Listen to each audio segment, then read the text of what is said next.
some reason. I don't know how that works. Well, he thinks because I think he said he thought the meeting was 4:30 Eastern, which would make it 3:30 his time. It was 4:30 Eastern. He's now, but it was 5:30 Eastern. 5:30 his time. I think. I don't. Oh, 5:30 his time. Yeah, I don't know. I thought he said 5:30 Eastern. I was preoccupied. Been fucking. You were in wardrobe. I've been dreading this all day. And then in the group text message today, there was the hat has arrived. I was like, what fucking hat? Not this hat. Nope. Which one's worse right now?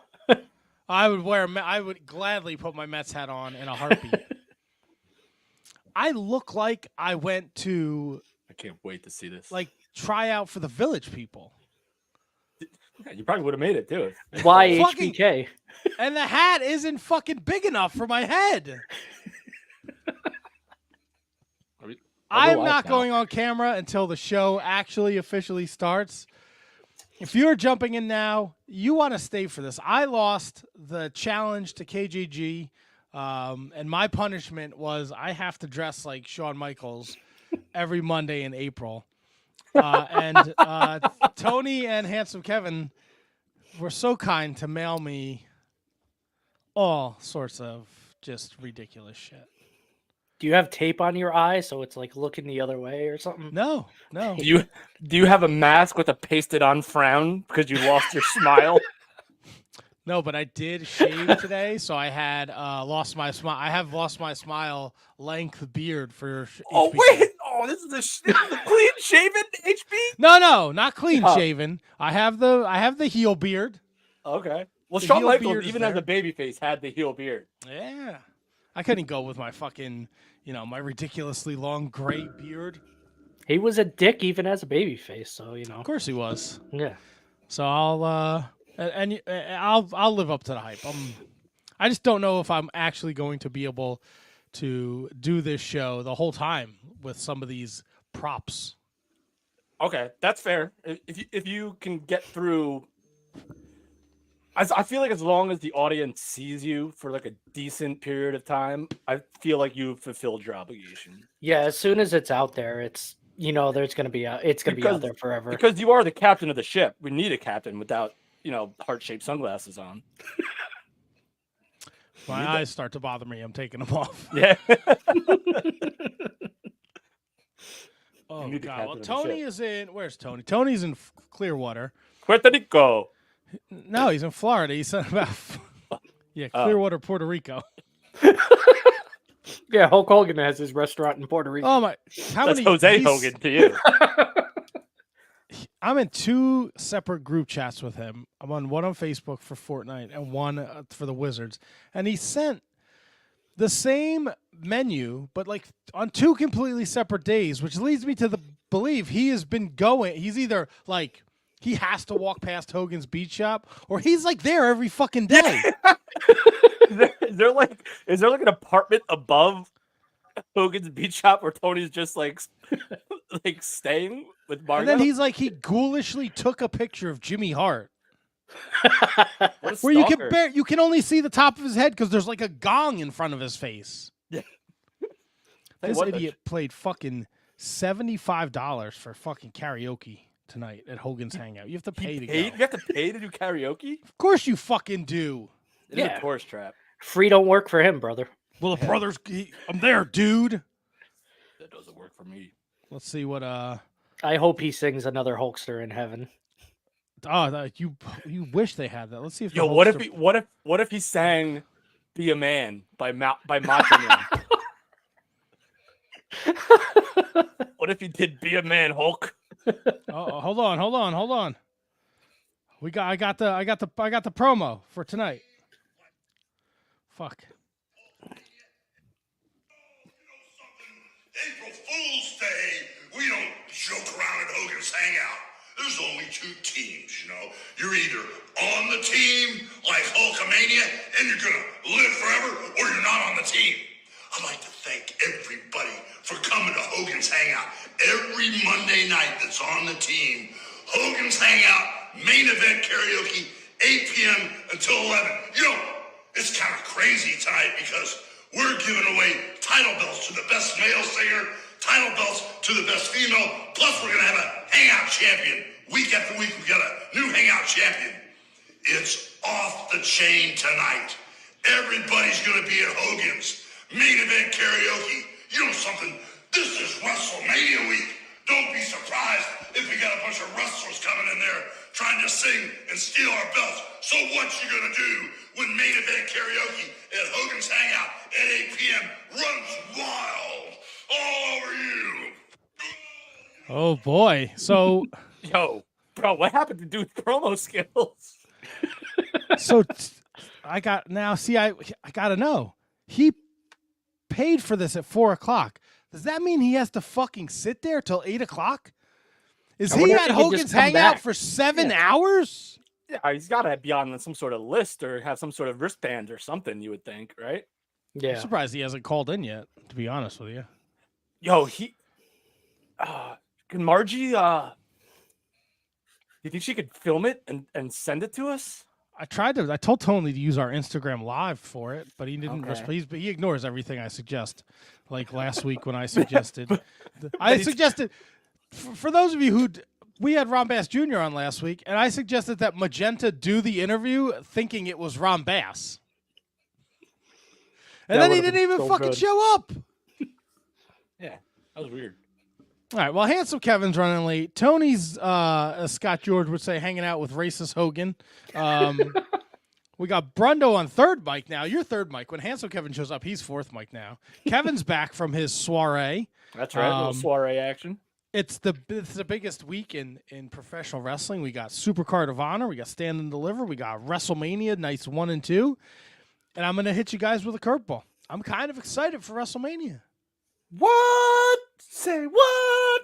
Can't tell you the last time that was a thing. All right, now I have to figure out how to play this. I'm with you on that. Stupid intro video. Oh, hey, Matt. Hey, Kevin. Just a little. First, I know. I'll wait till the main show because I want to say happy birthday to my dad on the main show, even though I just did it right now. All right. Well, give me a second to get this intro going here. What do I have to do? See, this is. Let's see here. We got. What are we going? We're going with these people tonight. Oh no. Let's see back over here. This is not easy with whatever I got going on in my face here. One of these videos is my wife's favorite. You can guess which one. The Russian girls. That's why I married her. That's right. Attaboy. I'll catch your coverage on that one there. Oh, yeah. All right, we got Kate's Corner tonight. We got the Road to WrestleMania. We're going to have a lot of fun. Brendan's on third mic. HK's running late. KGG's back. I'm dressed like an asshole.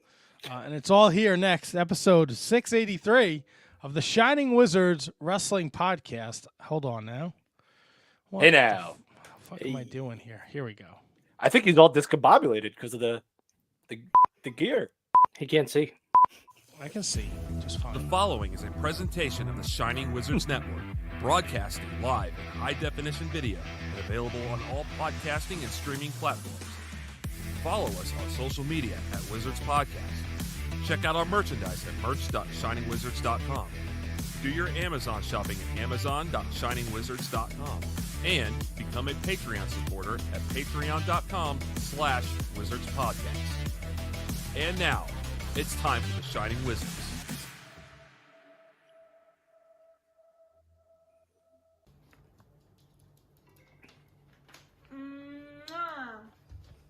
You're watching The Shining Wizards. The Shining Wizards. Wrestling Podcast. Wrestling Podcast. Man.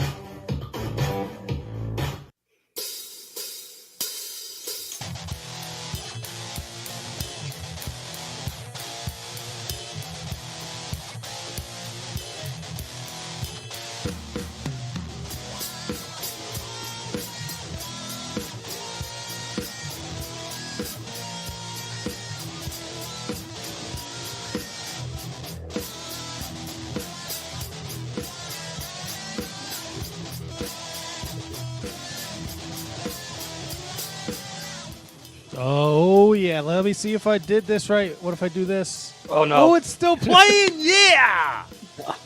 Fuck yeah! Matt, there's a lot of people waiting for this reveal.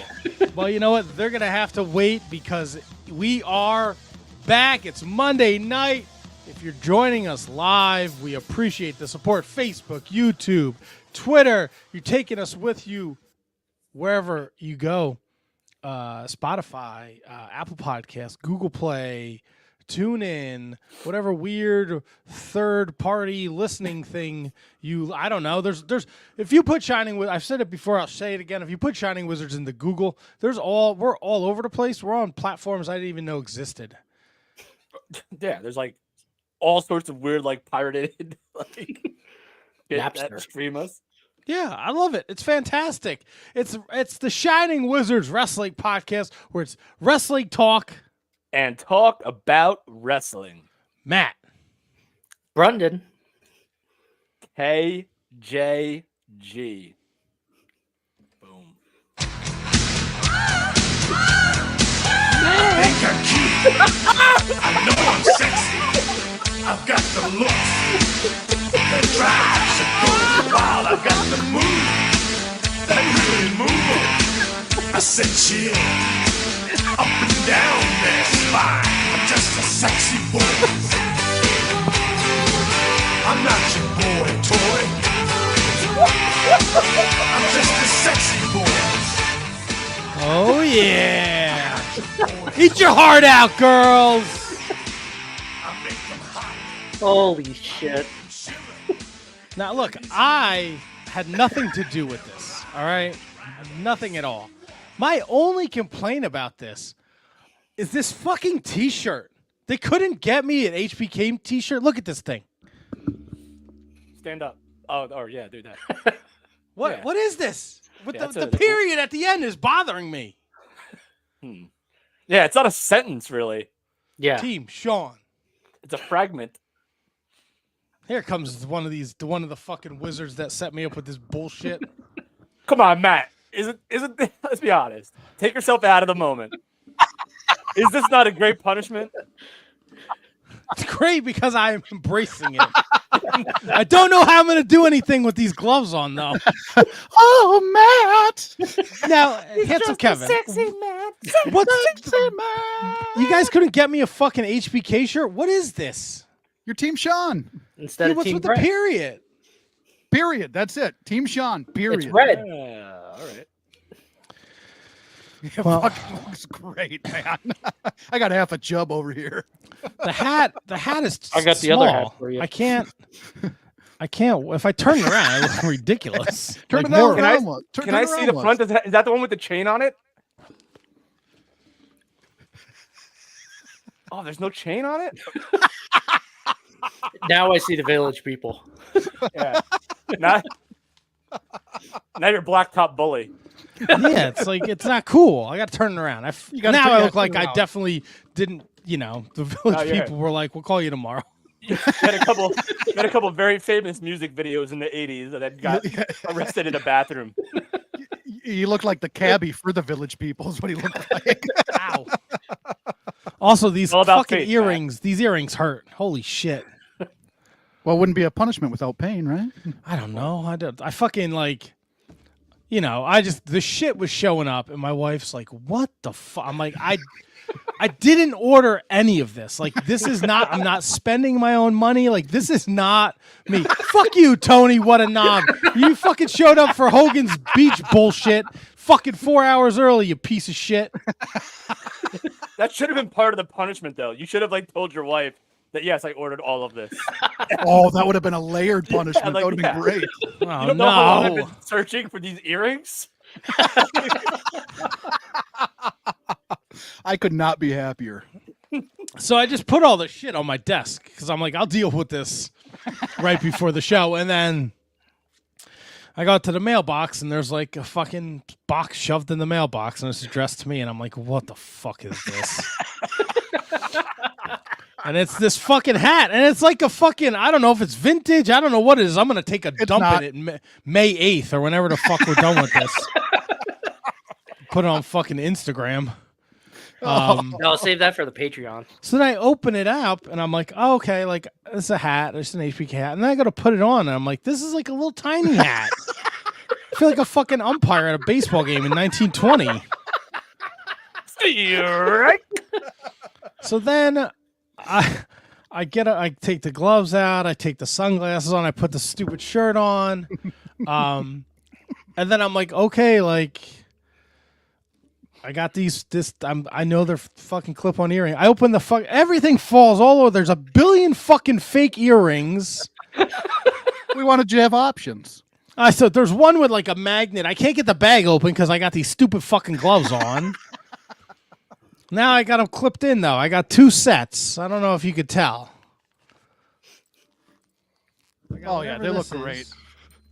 I'll make myself big so the people can see. I can't hear you guys. I got one a dangly here. Got a big old dangly. And I got another one. I don't know what it is. I think maybe it's just a circle. And then over here is I got a feather, I think. Yeah. You know who'd be really proud of you, Matt? Can you hear that? No? Luke Gallows would be very proud of you right now. Ooh, yeah, that's right. The feather earring.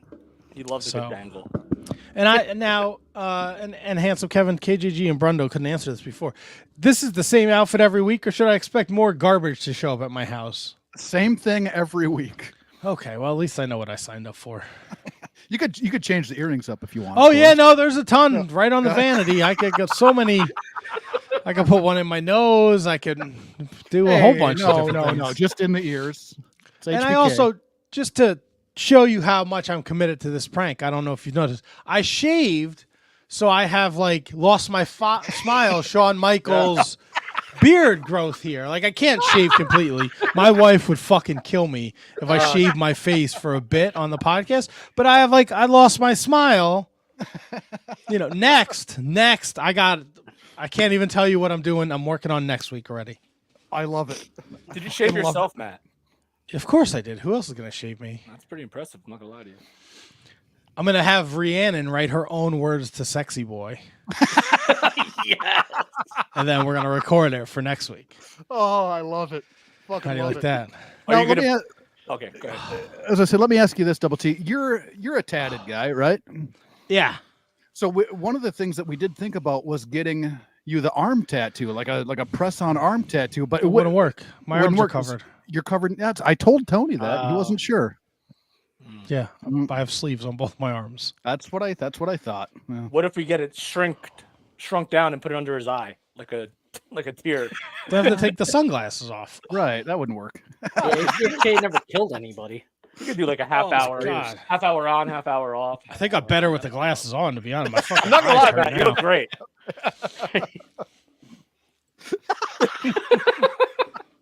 I should have just grabbed an old Mexican guy off the street to be Jose Lothario. Just stand behind me. Oh, there you go. And that's where we jumped the shark. What? They're all across the street playing soccer. I could have grabbed one of them. It's not me. Remember, it's not me this week. Good I point. could have just been like, here's fucking $20. Just stand behind me for 2 hours. do fucking nothing. Be useless. Jose Lothario, rocket sock? Come on, man. Super sock. Oh, what did I call him?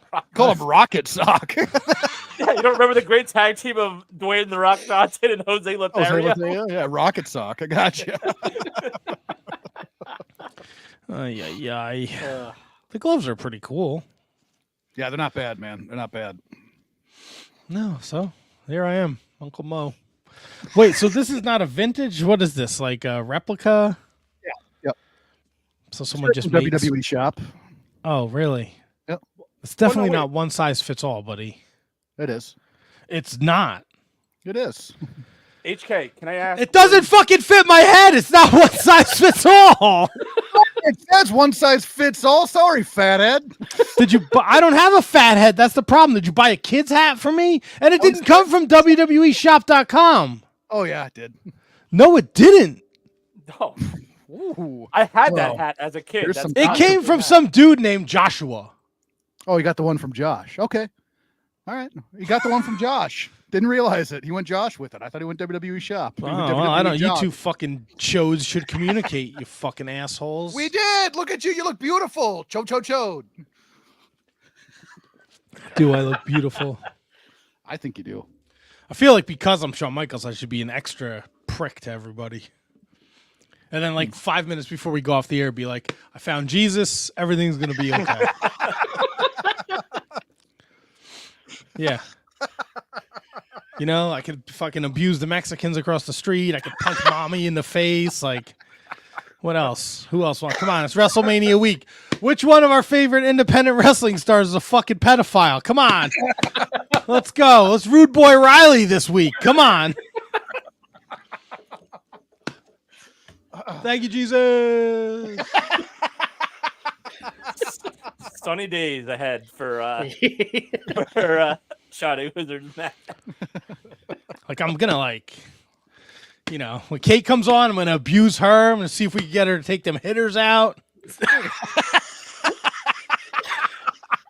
I think somebody's gonna have to. I'm getting a job on Fightful tonight. Let's go, Sean Ross Sapp. You want HB double T? Thank you, Jesus.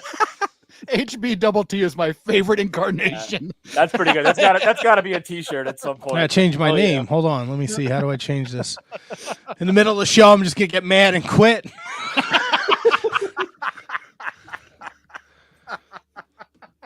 Drive down to Kevin's house, just fucking punch him, leave. No explanation. Drive over to Brundon's, throw a bag of shit on his front steps. I heard my fucking shout out on Year of Duke and Rogue today. I got something for you too, handsome Kevin. Good. KJG, don't let this motherfucker below you besmirch the good name of Jim Powers. Oh, here we go. Whoa. I never did. Yes, you did. I did. That's a bucket list guest for me right there, pal. Never besmirched him at all. What did you have? Matt, give me his exact quote about Jim Powers. Oh, I don't know his exact quote. Well, paraphrase if you will. Jim Powers didn't get a video. Who the fuck cares about Jim Powers? Every episode of Superstars is people like Jim Powers getting beat by Big Boss Man. All right, so here's what you don't know is that clearly you didn't watch any one of the syndicated shows because sometimes even as a job guy, Jim Powers still had music and still ran down to the ring with his Young Stallions gear on. So he very, very, very loosely paraphrased that with some of his own spin. So listen, he's HB double T. I was fucking busy this afternoon banging chicks and taking pills, buddy. I was with my brother, Big Donk T. We're talking about how he's going down to the beat shop, dude. Why did you become a Hulkster? That's where Double Donk is. See if he can get in the car with Nick, brother. Double T. I love the way you sold for Big Hulk Tonk D that one match at SummerSlam. Fuck. He was just in it for himself. You know what? I don't like the Hulkster. Hope the place burns down tonight. How do you like them apples? In the With middle all the of the wrestlers in it. Yeah, what are you going to sing, Tony? The roof is on fire. The roof. Here comes my hoe. What's up, KTG? Merchandise. I'm going to put my hands all over your merchandise. Because I'm a sexy boy. I'm on lots of pills. Thank you, Jesus. Somebody needs a visit from some Marines. That's right. Submarines. Submarines. How do submarines? No, you know what? I want to go on a submarine ride now. I ain't doing this fucking show until I'm on a submarine. Not a lot of sunny days over there, I guess. But Not now. She's in the clink. You have to roll her around in flour to find the wet spot. You got a conjugal visit. Where's let's see, Kyle's fists. No. I gotta find Kate's corner, man. I can't see with these stupid glasses on. Only one There of your it eyes is. would work anyway. I got it. We are joined by the lovely, sexy, voluptuous Kate from Fightful. What's up, sexy? just you. You look great. What are you doing this weekend? You want to carry a mirror around? Follow me? Good. Could be at the old Wrestlemania. But thanks for offering, Shawn Michaels. You know what they call me? Mr. Wrestlemania. I do. I have heard that. I've heard that, Well, sir. I'll get you a cheesesteak while we're in Philly. You know what I'm saying? Oh, Good. yeah? Vegan action.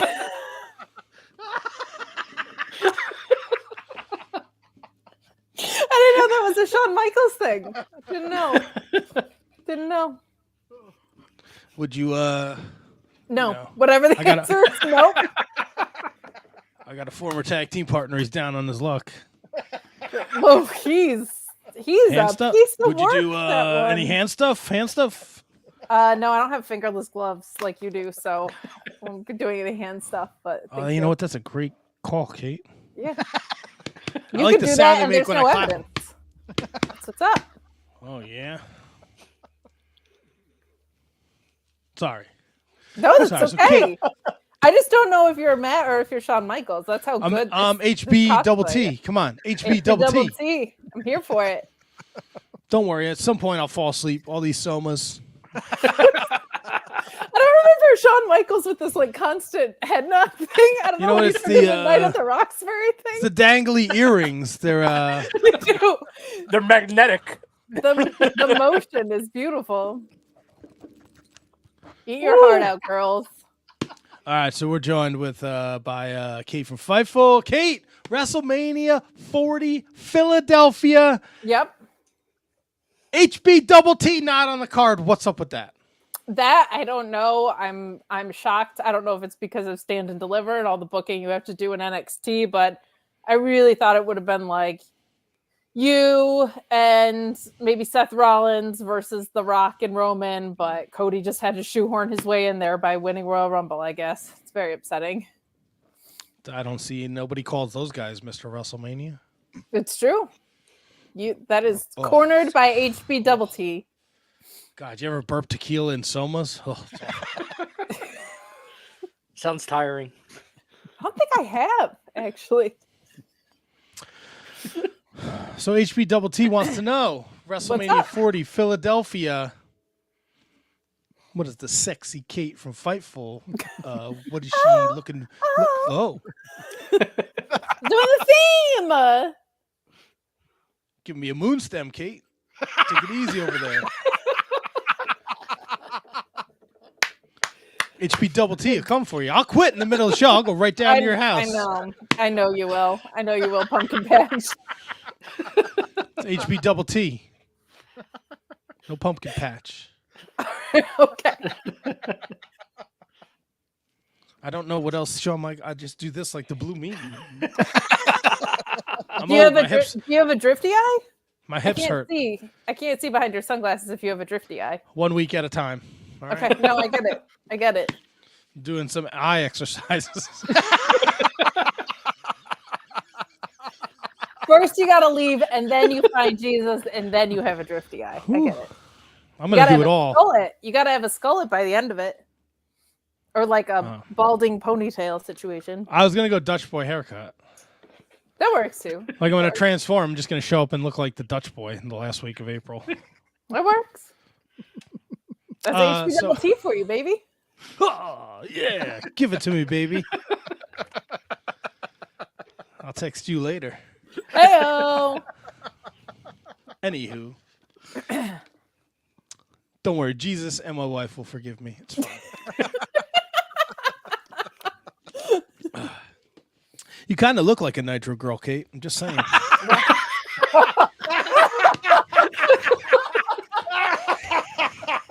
Both complimented and offended somehow? No, we could role play. You could be Spice. I'll be HBK. What? We'll watch some Worldwide, and I'm good. I'm just gonna have my own little Nitro party over here without you, and it'll be great. It's not who without who. HB double T. You can't have a party without HB double T. Who's bringing the drugs? Who's bringing the drugs to your party?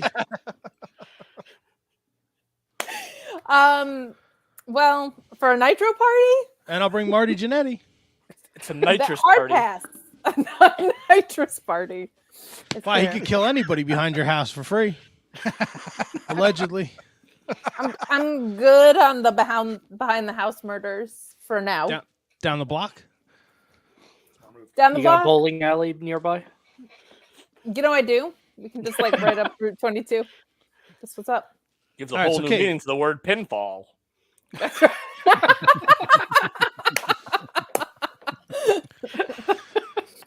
Kate from Fightful, my sexy mama. What do you like about? What are you liking for WrestleMania 40? We know what's on the top of the card. We know what's on the side of the link. What are you looking forward to? And it doesn't say Mr. WrestleMania, but me and old Vinnie Mac, we're going to talk about that when he's done getting sued. What are you looking forward to most WrestleMania 40, Kate? I am actually very much looking forward to Io and Bayley. That's been like my favorite of the stories that we've gotten.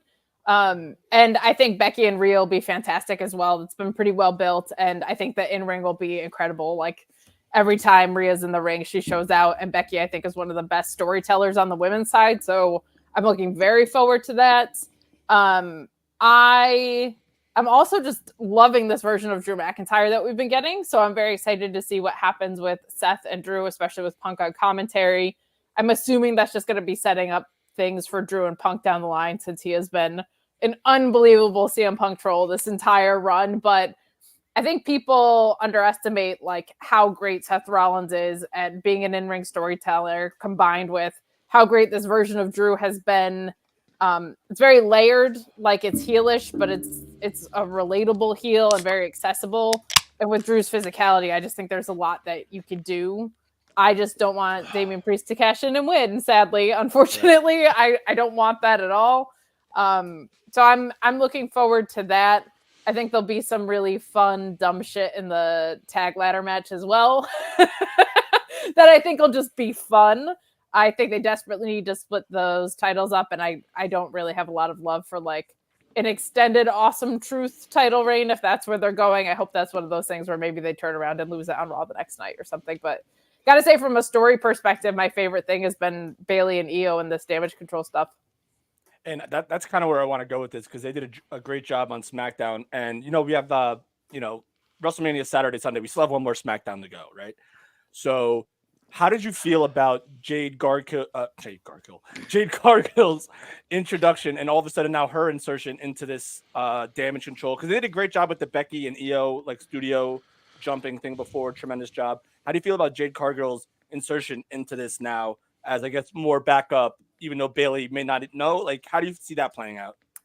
Well, so I'm excited for the trios match, and I think it's good because you needed to get Jade and Bianca and Naomi all on there desperately. Like, you kind of have been waffling with Naomi's return. Jade hasn't really done anything outside of Royal Rumble other than show up places. So getting her back in the ring, I think, was really good.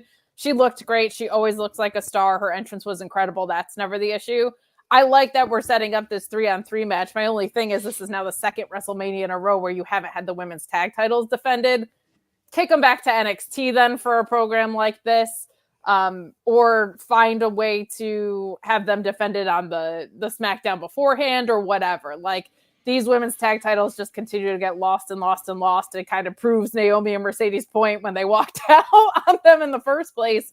And even when they were kind of at their most popular of recent with Chelsea Green and Piper Niven, they weren't being defended. So I just feel like there's no point in holding NXT's titles hostage then if you're not going to use them at all. So I just, it bums me out because I don't feel like there's really any American companies that have gotten women's tag titles right yet. I'm of the belief, and I've heard Sean at Fight Club say the same thing, not Sean above me with the rose-colored glasses here. But like, it would be my new boss, Sean Ross Sapp. What's up, Sean? How are you? Yeah, it's going to be a nice double Sean connection. That's exactly what I need in my life. That's right. We'll dock, brother. But he said, and I agree, it would be cool if you just had women's world tag titles that floated from, like, WWE wouldn't get mixed up in this, but like AEW, New Japan Strong, ROH, like if you had ones that floated everywhere because no one can seem to get it right. But it is a bummer to me that the women's tag titles, which it felt like we were building toward a real division, have kind of fallen off. Like you had Indy and Candice, you had the Kabuki Warriors, you had Shayna and Zoe. Like you had a picture that was developing and it just kind of fell apart. So that's kind of a bummer. Didn't Asuka get hurt recently though too? You think that might have thrown a wrench in the plans? It might have, but she's gonna be in this 3-on-3. So but in a 6-man though, like to Brendan's point, it might be a little easier to protect her. But even so though, like I feel like as long as they're on the show, like the titles still matter. Like because you're like now like you're setting. I know it's WrestleMania and you're supposed to blow off feuds and all the things should be blown off, or if not starting something new. But the fact that they're now in this high profile situation with Bianca Belair, with Jade Cargill, and with one of the like most like strongest veterans ever in Naomi, I don't feel as awkwardly as you do about them not being actually defended, because they're like, you look at like AEW, like Edge is teaming with Briscoe and Eddie Kingston against the House of Black, 2 champions, also 2 titles not being defended. So like it's, or the TNT title won't be defended and that title won't be defended. So I don't look at it as crazy as or as bad as you do, but like, how do you feel about them actually just being on the card and placed in a place of prominence here? I don't feel like they are. That's kind of the thing, is it's like you have 2 nights of WrestleMania and they're not being defended. Like you can't get that on a 2-night card is kind of a bummer to me. I do like them being mixed in with high profile names. I just don't know who emerges as a tag team out of this. If there's going to be something with like Jade turns and she's off on her own and we get a Bianca and Naomi tag run or whatever. It's kind of a disservice to like the Shayna and the Zoes of the world and the tag teams that you did establish. I feel so bad for Raquel Rodriguez because she came back and she seems to have some sort of autoimmune disorder that flares up and pulls back down. But I thought maybe we were heading for some sort of reunion with her and Liv, that kind of thing. But it seems now it's so weird because it felt like the main title stuff, all the stuff with The Rock and Cody, has had so much time to build, and a lot of the rest of this card just got thrown together. Like we just got Santos and Dominic versus Ray and Dragon Lee. You know what I mean? Like even things like that, we haven't had like a whole ton of development around. So good in the world title pictures, but this mid card and lower card have been kind of stuck in the mud a little bit. Both women's title pictures, both men's title pictures, very, very clear. But for kind of that other stuff that was making people feel important and fresh, it's kind of like, all right, either develop something for your 2-night WrestleMania or go back to 1 night and do your SmackDown with the other stuff on it. So I'm glad that the titles are clear, but if you're going to fill out 2 nights, you know? I'll tell you what, Kate, I went to Vinnie Mac WrestleMania 11 and said, let's put the women tag titles on Pam Anderson and Jenny McCarthy and then have a 3-way dance. That won't be the only thing I take off of them. Hey-o! HB titties, let's go. How'd you know that's what I was going to text you later? I just, because you texted me that 6 times already, so I just didn't really. You know what they say? 7 I want to make sure you're up all night.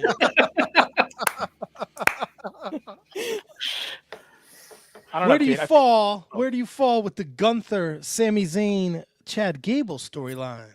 KTG. Kind of bummed, honestly. Like I love Sami Zayn, and I'm sure if he wins, I will be so excited in the actual moment.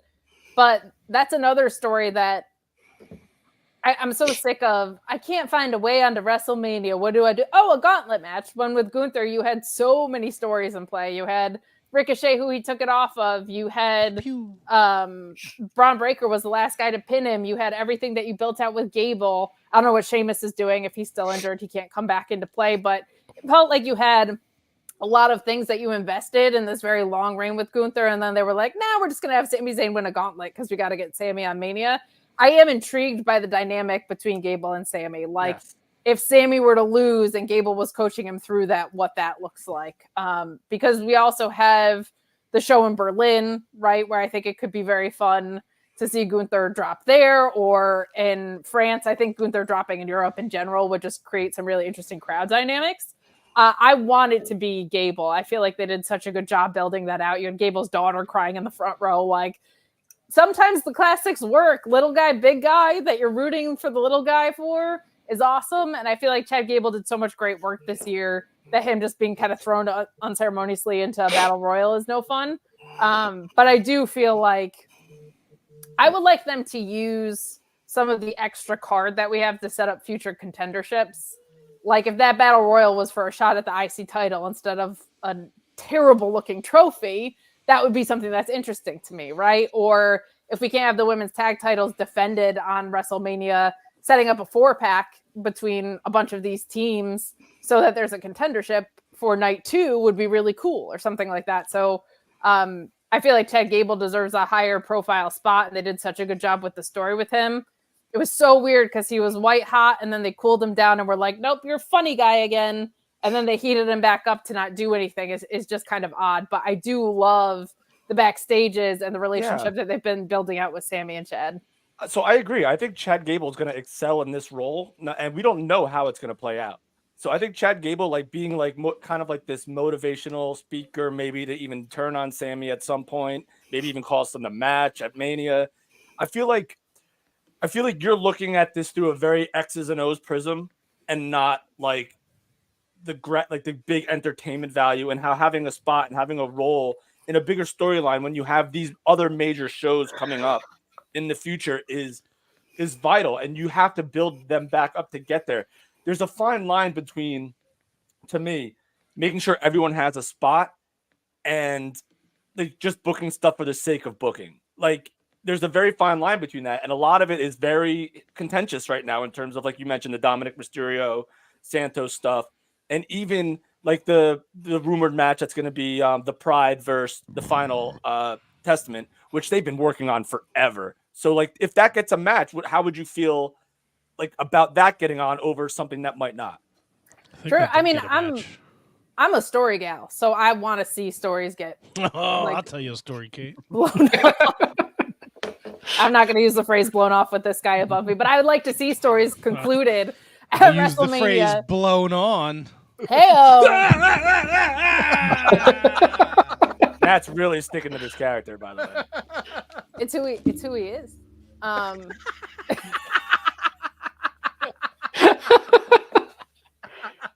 Anyway, Kate, I'm sorry. Go ahead.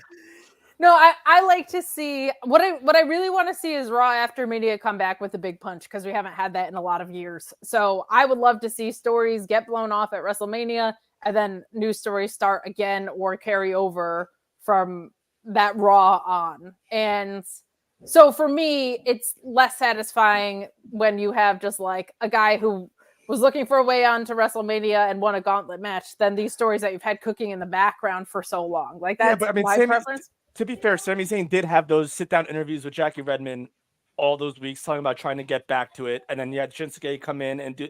I feel like it's such an interwoven like layer of storytelling where Sami Zayn winning the gauntlet match was his retribution on being down on himself and being completely feeling inadequate.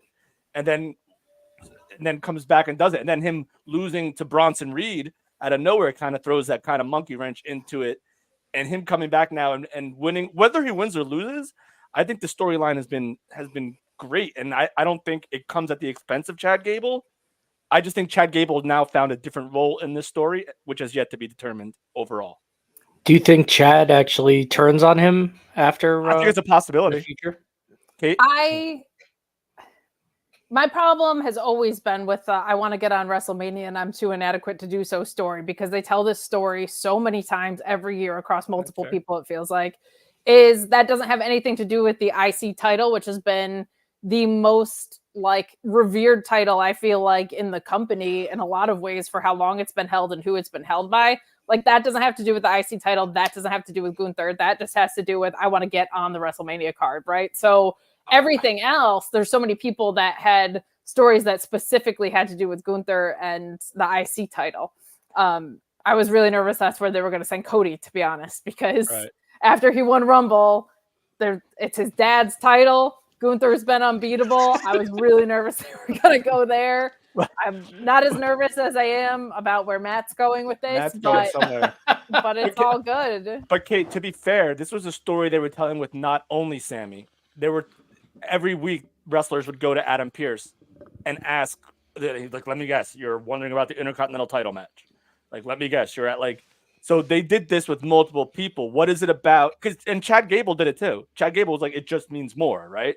So what is it about them picking? What is it about them picking Sami Zayn over Chad Gable that has you like? They all stated their cases to Adam Pearce. Sami Zayn was the best man that night. Is that weak storytelling to you or what? It's weaker storytelling to me than this David and Goliath story that you had built out. Like the last cliffhanger we had was Chad Gable's daughter crying in the front row at a loss to Gunther, and he's kind of worked his way back. And Sami Zayn is just looking for a way on the card and gets thrown in the gauntlet. Like, that doesn't feel necessarily like weak creative to me. One, because Sami Zayn is, I think, just one of the best. I don't like a lot of underdog baby faces. That guy is great at it. And two, I like what they're building out with Gable and him. Right. I just want Gable to be the guy to finally slay the dragon. And so you said something very poignant in what you just said, is that they had their blow off. Chad Gable lost. So like in a great match, probably match of the year candidate between him and Gunther.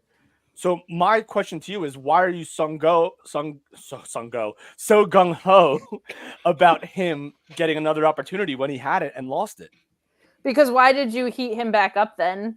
Like, why did you put all this creative effort for him not to then get that title shot? Like, white hot, JK, you're a joke again, and you're with Alpha Academy, and you're gonna go to NXT and randomly do some Heritage Cup stuff too. Oh my God, you beat Gunther at a house show, whatever. Like, I don't understand the let's put all of this creative momentum behind a guy to not pay it off thing when you have like the perfect babyface, perfect heel, just to kind of throw Sami Zayn into, well, I'm not on the card, throw me in a gauntlet so I can get there.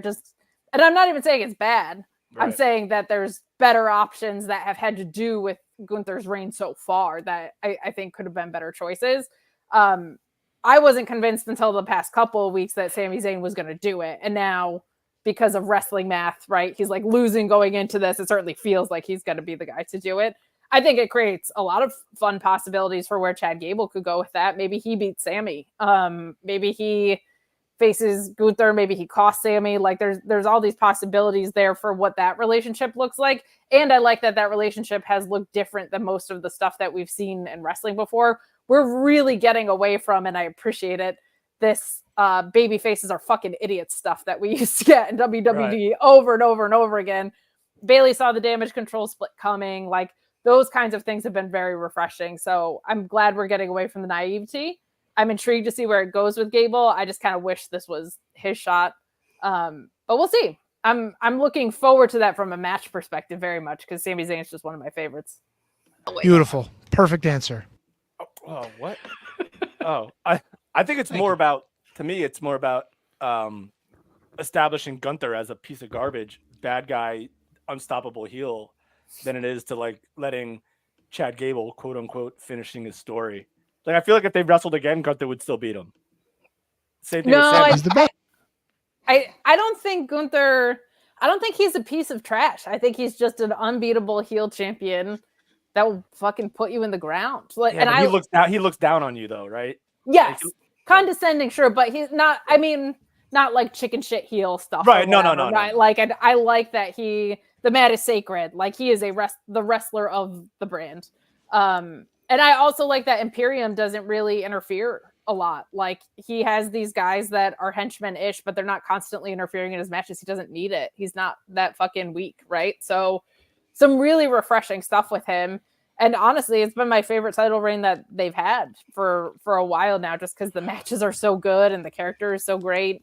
One of the best NXT transitions that they've had for sure. So I'm very much looking forward to that. And I'll be so happy for Sami Zayn in the moment, because he's just like, and anything that guy does, I'm so emotionally behind him. Like, he's just one of the best at playing this archetype that WWE loves to lean into. So very much looking forward to that piece of it. I'll tell you, I don't know, HK, I think you look like you want to say something, but I can't see through the glass. I'll tell you this. I'd beat Gunther in fucking 6 seconds. Hit the ring, super kick, 1, 2, 3. He does the job for HB double T. I think that should happen. I think they should abandon all that they've done, and HB double T should come in and beat Gunther, and then have a rematch in Saudi Arabia. How about that? I call it Paul. Get the fucking Uber Black to Morristown. Pick up HB Double T. That's what's up. Here Right for it. past Pat and Gino's. Take me to the link. And you better bring Dink. Why are you Andrew Dice Clay all of a sudden? Oh! HB Double T is whatever he wants to be. Hey, Right, Kate? What do you want me to be? I want you to be as far away from me as possible when you do that. That's what I I'll want. show you up. to I know you're a big baseball fan. I'll Juan Soto walk into your house. do. Hey, All got real them low to Yankees. the ground. or no, baby. I'll take it.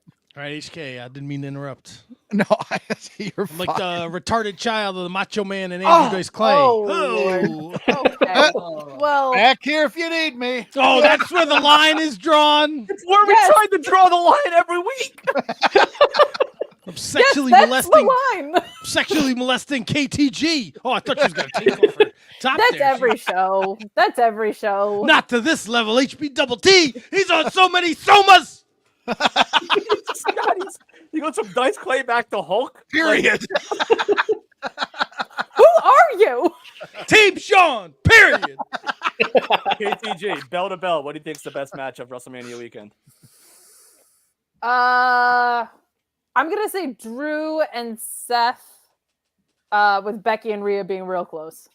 Yeah, I agree. Any particular reason why you just think the chemistry is too good for? Actually, let me ask you this: how much do you think story has a play in how the match goes? I think a decent amount. I think the physicality of Drew combined with the way Seth tells stories is just going to be fucking awesome. And this version of Drew has been fantastic. And Rhea and Becky, I just expect one of the best in-ring women's wrestlers in the world and one of the best in-ring women's storytellers in the world. Like almost the same thing. Like I feel like when you just have like an ass kicker on one side and a storyteller on the other, it generally makes for some of the best matches you ever get to see. So If you have chemistry on the mic, you probably will have some sort of relationship business-wise where you'll be able to do business and have a great match. And like, who hasn't? Seth made Omos look good. Like, I can't think of a genuinely less than at least very good match that Seth Rollins has had in a very long time. Like that guy is pretty aces with stuff. So I'm looking forward to, like, if you can make Omos look good and Logan Paul look good and people who haven't been doing this that long and really pull stories out of them, what you're going to be able to do with like this version of Drew McIntyre intrigues me a lot. And how about your thoughts on that triple threat match for the United States Championship with Logan Paul, Kevin Owens, and Randy Orton? How do you feel that build has been going, and what do you expect out of that match? I fucking love Kevin Owens, so I'm in on that. Logan Paul, I didn't really love what he was doing in the beginning, but I think he's really settled into where he's in now. His athleticism is incredible, and I think Randy Orton, when he cares, is one of the best to do it. I think this is a storyline he can sink his teeth into. So I'm looking forward to that. It's not one of the things I'm most excited about, but I think it could definitely be a sleeper from Logan Paul's athleticism to, like, there's kind of like I was saying with Seth Rollins, like very few matches that Kevin Owens doesn't like just blow me away in some fashion. Two things. One, don't ever call anything associated with Andre the Giant horrible looking. That's not acceptable at all, Kate. Not acceptable at all. No, you watch yourself, KJG. Second, yeah, Kate, that's right. Turn the dial up, right? We're at warmth. We're at warmth right now. I can turn that dial. Secondly, so a big Gunther fan, and do you think? What the fuck was that? Do you think that we're close? Because in my mind, we're close to a natural face turn. I think that if he goes through, holds on to the belt through Mania and tours Europe with the belt, I think there's going to be a lot of fans that are cheering him on. A lot of times that can carry over, right? And I think that we're close to that natural face turn for Gunther. I just wanted to, do you see that at all? Because there's nobody out there that goes, I fucking hate Gunther. Right? Nobody. Everybody understands what he is, who he is, and how great he is. So it almost seems like we're close to that natural turn. I just kind of wanted to see what you thought. It depends. I really think I think you're probably setting up for him versus Cody at some point. They teased it at Rumble last year. They basically had a match as the last two of Rumble. Him coming from the IC title picture into this when it was his dad's belt, I feel like could lead to some very interesting story. So if they immediately kind of want him in that Cody picture, I think he stays heel probably a little bit longer. If they want him to be the guy to take it off Cody, like post Summer into Survivor Series, that's kind of hard to say. But I do appreciate that he doesn't feel like any other heel on the roster. So I think you could very easily kind of have this paradigm shift where almost, I'm going to say this, and people who are smart will know, and people who are dumb will be dumb, but like, say it, do it. Almost more the way AEW presents heels and faces, where it's just more perspective changes, or more like we've in WWE world seen from Drew, where it's like, he's a heel and he's a shit talker, but like he's an accessible human being instead of cartoonishly evil. I feel like you could very easily face turn Gunther with that, because I think there's a lot of people that appreciate what he does. And I also think it'll be interesting to see what they do with Imperium. If they split the tag titles, you might split up that faction and just let Gunther go his own way as a face. And then you could have kind of, I think Giovanni Vinci is one of the most underrated wrestlers in the world when he's healthy. Him and Ludwig do their own thing. So I think you'll see some interesting interplay in the faction itself. But yeah, you could turn Gunther very easily. I think it just depends. They might want him to be the guy to beat Cody. So what does that creative look like, and when? Well, and even if they put him in that position to go through a program with Cody as your champion, like the fans aren't going to get behind Gunther in that scenario. So if they want to keep him like just heel all the way, that's obviously the way to go. But I do think that a lot of fans are kind of coming around to more cheering Gunther, even though he has maintained kind of his heel status. Well, good. Fuck him. He deserved it. Gunther's great. Even when he's not here, he ruins the show. I think the other thing is too, there were reports on Fightful that after Ilya Dragunov drops his title, he's probably going to move. I'm sorry, Fight Club. He's probably going to move up. So Ilya Dragunov and Gunther have all that history too. So I think it's interesting, especially if you're setting up like Punk versus Drew. You got one really babyface champion. You got one heel champion. I'm dying for a CM Punk heel run. Been wanting it since he returned to wrestling. So that's not the only thing you want. You know what? HBT right now it is. So yeah, she wants to leave. That's the other thing. I'll be there by 9:30. Don't you worry. Okay. You can just stay. You know what? I moved, Matt. I'm sorry, HBT. I live. Parts unknown. Who's this Matt? Costa Rica. I don't know what I'm saying. On the left. I gotta bring my friend Leaf Cassidy. Don't worry about it. Take Leaf Cassidy over Marty Jannetty. How do you feel about the Portuguese man of war? He's my lackey. He's my best friend. Right now, I'll pick him up at the Olive Garden. He's not off. He's not off work yet. Yep. I hear he's got your autograph for you though, HK. The fuck he does.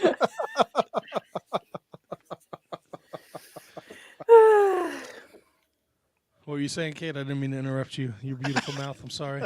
I was wasn't saying anything. Jesus, I apologize for all my sins. I'm sorry. Oh, it's sorry, totally Jesus. good. Oh, you apologize to Jesus? You're totally fine then. You are all good. Oh, I need an all white outfit now. Yeah, you do. You got to tag with God, bro. I'd fucking kill God. Yeah, he just came back. I super kick the shit out of him. I super kick his head into Hades. What? WWE Resurrection was just this past Sunday. You just missed him. Oh my God, yes. Me and the Easter Bunny against Jesus. Bring it. Let's go. Book it. And I want the Easter Bunny from National Park because that motherfucker fucks up those racing presidents every year. HBT's out of control. I took some somas. I took some speed. I had a cider, a couple shots of tequila. Went to a barbershop, fucked some people up. If I go to the barbershop, you know what I'm going to do? I'm going to fuck up his wife with those sloppy knockers. What are you doing? That's what HB Double T's all about, baby. Let's go, Missy. Right, that's her name, Missy, allegedly. Sure. Me, you, I'll be strutting and cutting something, baby. KTG. HBK style, no hands. KTG, let me throw this idea out here. Some fantasy booking. Oh, let's fantasy book. Right in my wheelhouse, KJG. How do you feel about you, London Bridge? What? No. Little H formation. How do you feel about this idea? What if you feel like Drew McIntyre and Gunther McIntyre and Gunther form this 2-man power trip? I kind of feel like part of Drew's magic right now is that he has connections to everybody, but is split from everybody. And I also, with Gunther having the rest of Imperium, don't know. I feel like if Gunther is going to shed Imperium, he goes like out on his own for real. Right. Like it would have to mean the shredding of Imperium. Yeah, and I think there's a lot of magic in Drew versus Gunther for sure. Like I want to see that for that title probably. Even more than I want to see Gunther versus Cody, but I just don't see a babyface turn in either one of their futures, to be honest with you. I don't know if this is the other thing that I'm appreciating about WWE so much right now is I don't know if everybody is like as babyfaced and heel as they've been. Like I think there's, even when Punk comes back with some of the stuff Drew's been saying, I'm like, damn, like there's kind of shades of gray again, and it makes it for a much more refreshing product, in my opinion. Didn't like Dominic Mysterio just wrestle Gunther recently too? Like he got his ass handed to him. Yeah. Still though, like, 2 hot heel stables fighting each other. That's pretty. That's new. Yeah, and I think we're probably close to Judgment Day breaking up. Like I think you'll probably have Damian Priest cash in and lose, and Dominic's kind of already peeling off, and Rhea, I don't know if she's going to beat Becky or not, but if Becky wins, you know, you could have a kind of like a pretty nice downfall, because I definitely think that the tag titles are getting dropped, and Finn's contract is up in August, so we will see.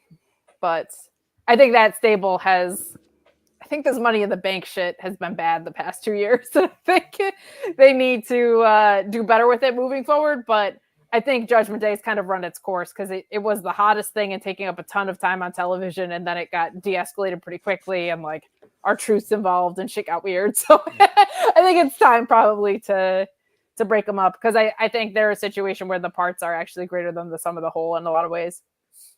HB Double T, try to contain yourself. I'm going to ask her one more question.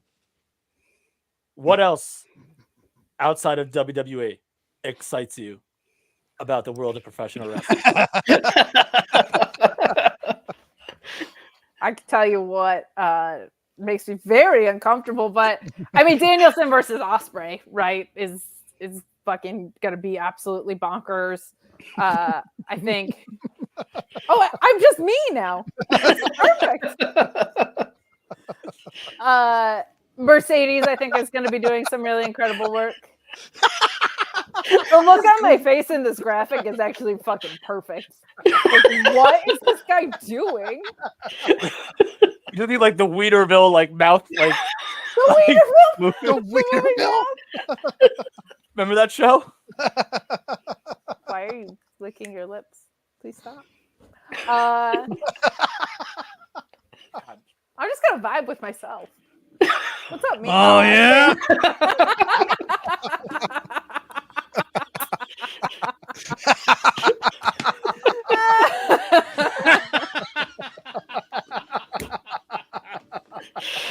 But Kate, this has been a this is pleasure. a 10-minute segment.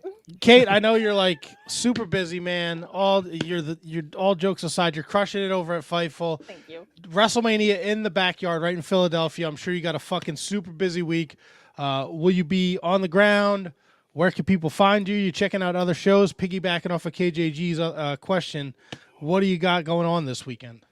Oh my goodness. So I will be there from fully on Thursday through the rest of the weekend. I'll be going to the Monster Factory show. I'll be going to Super Card of Honor. I'll be going to Nigel's show. So I want to see Nigel and McGinnis do magic. And a bunch of other shit all weekend. But you can find me at Miss Kate Fabe. I'll be at WrestleCon as well. Running camera for Sean. So not HB titties, but SRS. Yeah. So you can catch me at Miss Kate Fabe. You can find me all over. Bum titties, yo.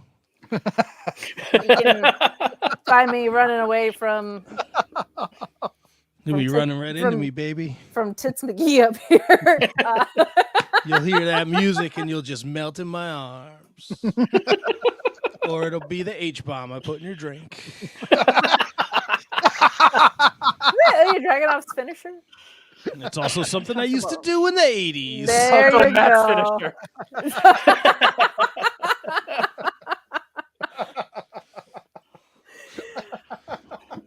Well, I'm gonna hop off because I'm jealous of how good Matt looks. So can't compete. Thank you so much. We can't compete Get with out. you. Go.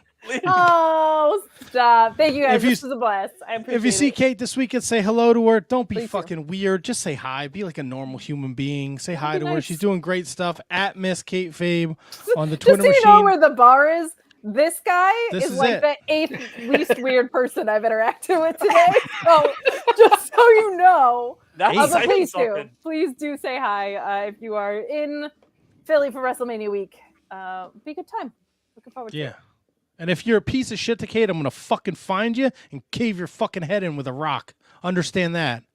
That's HB double T and Matt. How do you like them apples, you fucking internet nerds? What Bring it!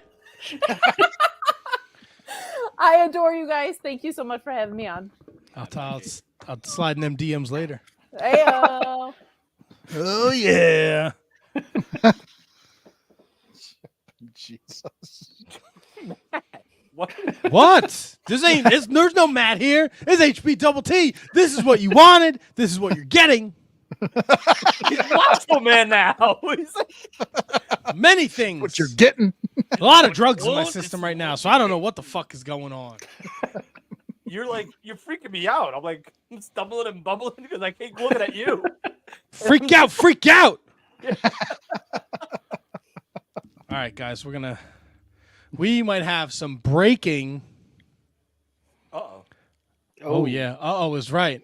Somebody, let's not now. Somebody may be possibly going live on Instagram. Ooh. So we're gonna see if that happens, and we're gonna see if we could share it with the wonderful people of the podcast. Oh, golly, that'd be great. Oh, would it boy. ever? I think he's gonna sing a song. Do we know? Did he? Let's see. Or Yes, he does did. this It person- is. What's he gonna do? Nearly lost you. The fuck is that? No idea.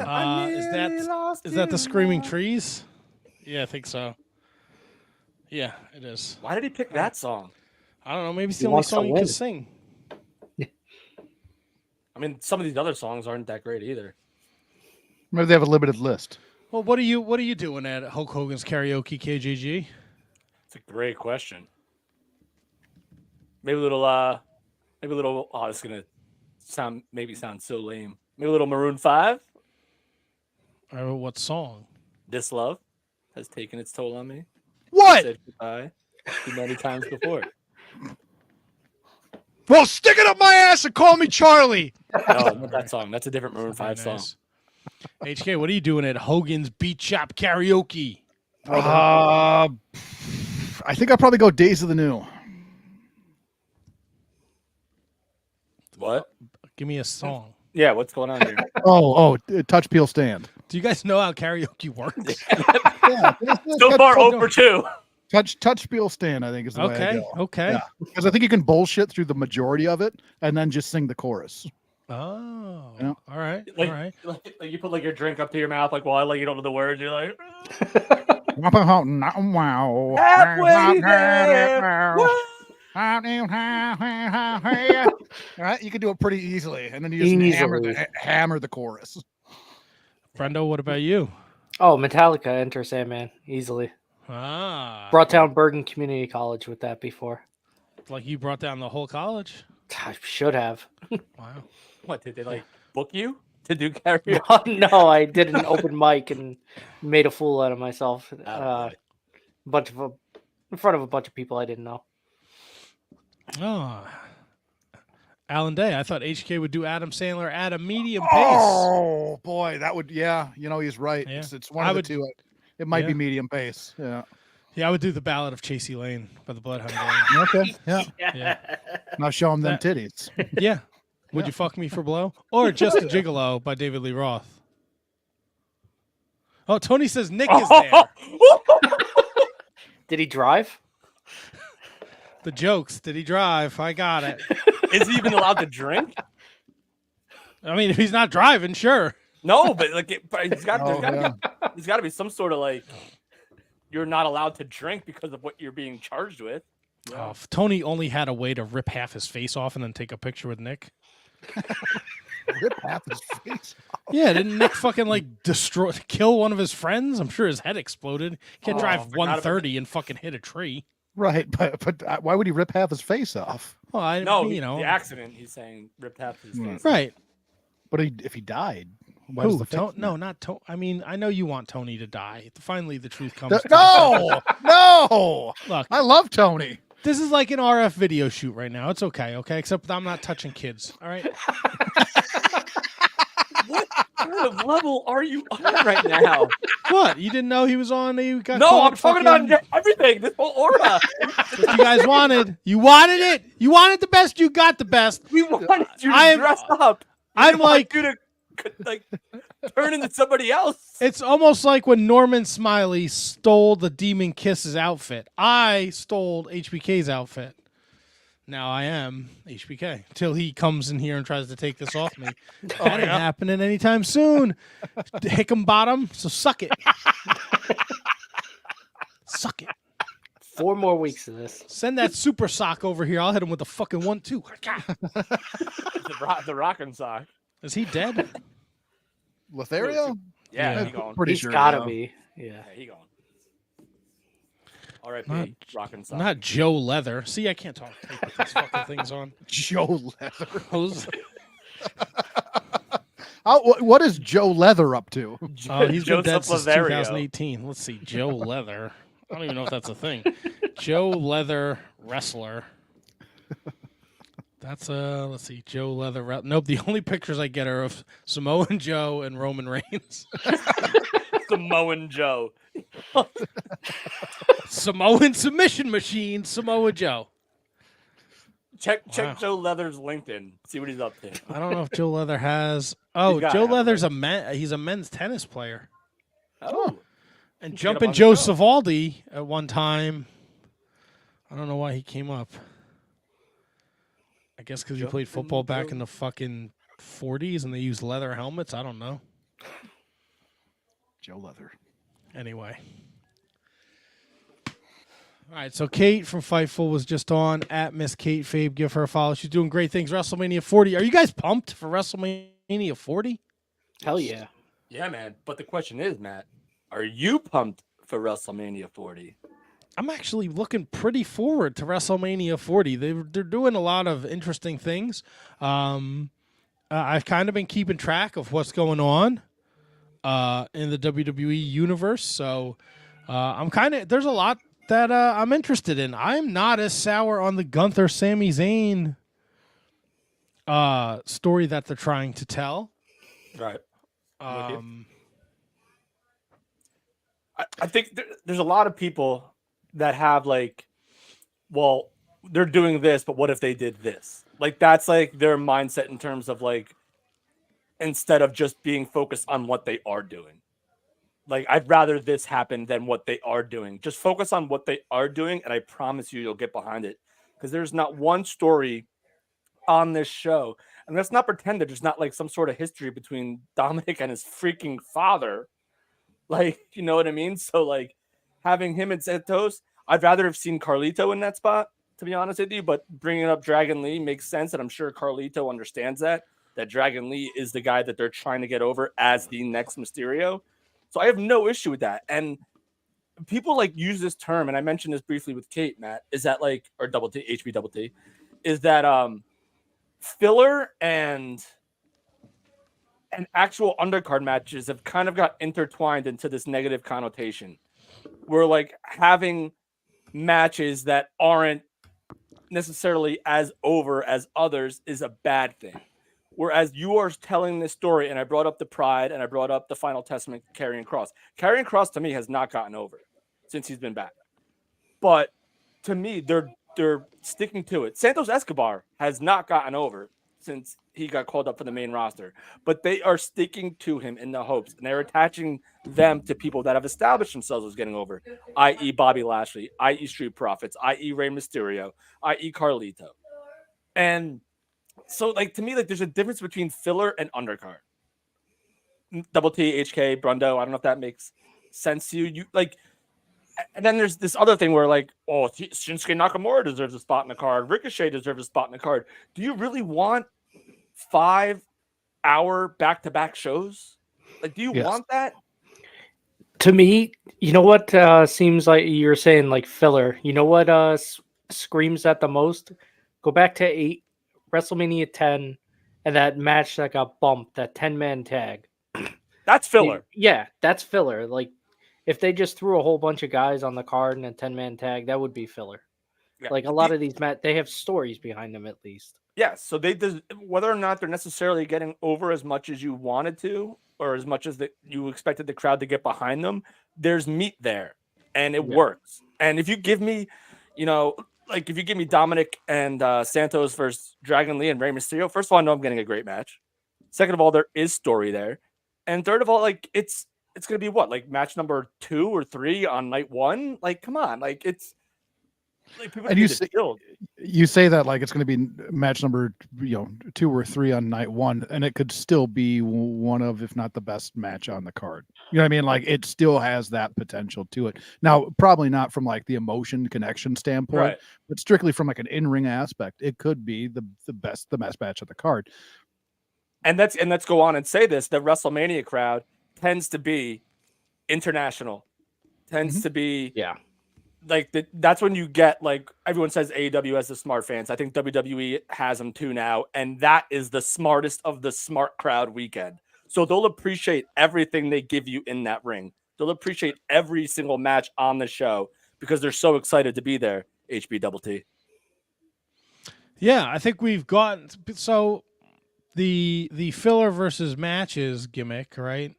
We're so far removed from that. You got to remember, like, I was talking to HK last week about Year of Duke and Rogue. Latest episode dropped today.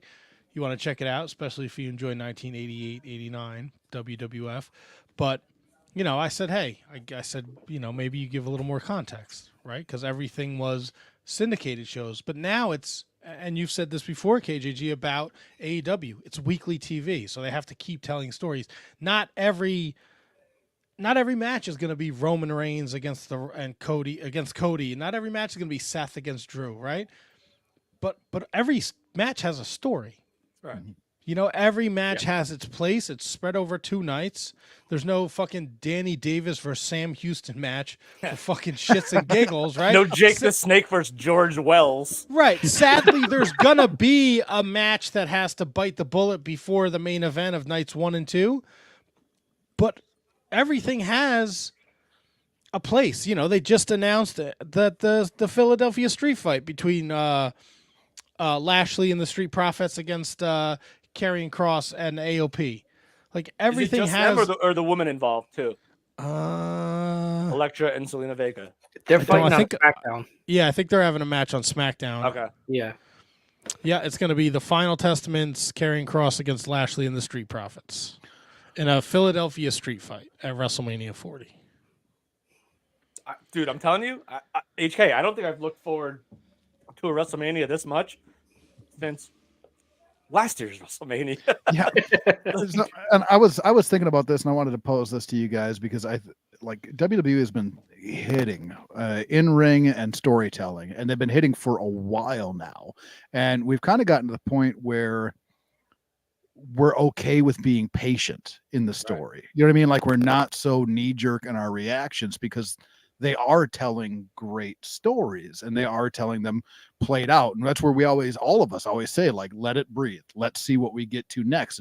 And they're now getting that almost like grace, even if they do something that maybe we don't find logical or find, see where they're going, anything like they've gotten our patience, they've gotten our grace with this because their storytelling is so great. And I think that it's gotten, not just between us, but I think kind of through wrestling fans.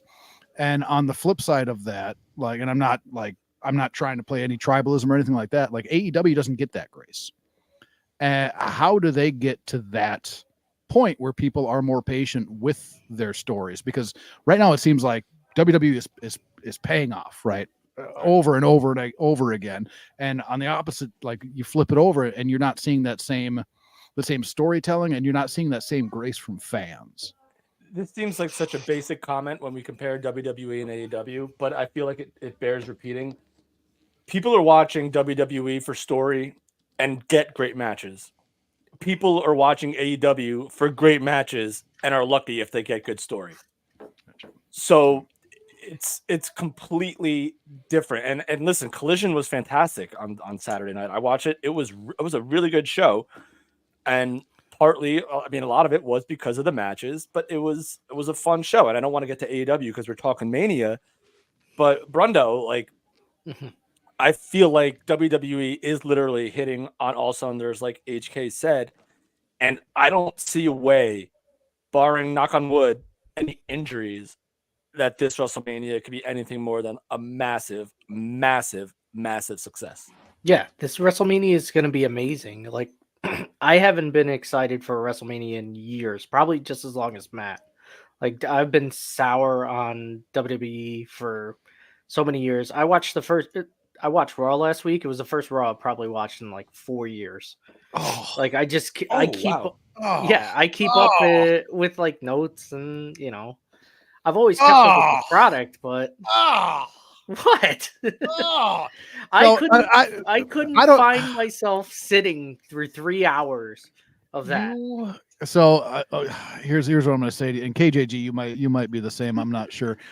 I have seen every single Monday Night Raw. I have never left the product. I've always been there. I've always been watching. So to go through the down years and to see them hit where they're hitting now, it's so much more rewarding. It's like you're like a bandwagon fan. 4 years. I never stopped paying attention. This is kind of weird. I will bring Kate back in on this. Her comment: AWS stories all over the place, man. I don't know why people say this in terms of meaning they have no stories. I'm not saying they have no stories, and I'm not saying the ones that they do have are bad. I just feel like it's an overall scheme of the product. Like, she mentioned how she didn't necessarily care for the Sami Zayn winning a gauntlet match and being in the IC title match at WrestleMania, where you have open challenges on AEW every week. So where's the story there? And yes, they do have stories, but to me, they're so more well defined in WWE, HBTT than they are in AEW. To me, I could be wrong. I'm not saying that I'm 100% right on that, but HBTT, how do you feel? I mean, they're telling stories. They have a lot. I just think the Kyle O'Reilly stuff with Undisputed Kingdom has been good. The Don Callis family with Ospreay has been good. Well, Ospreay Danielson is a great story. The Joe Swerve story is there. Yep. What they're doing with Mercedes Moné and the women is good. Tony Storm has a story.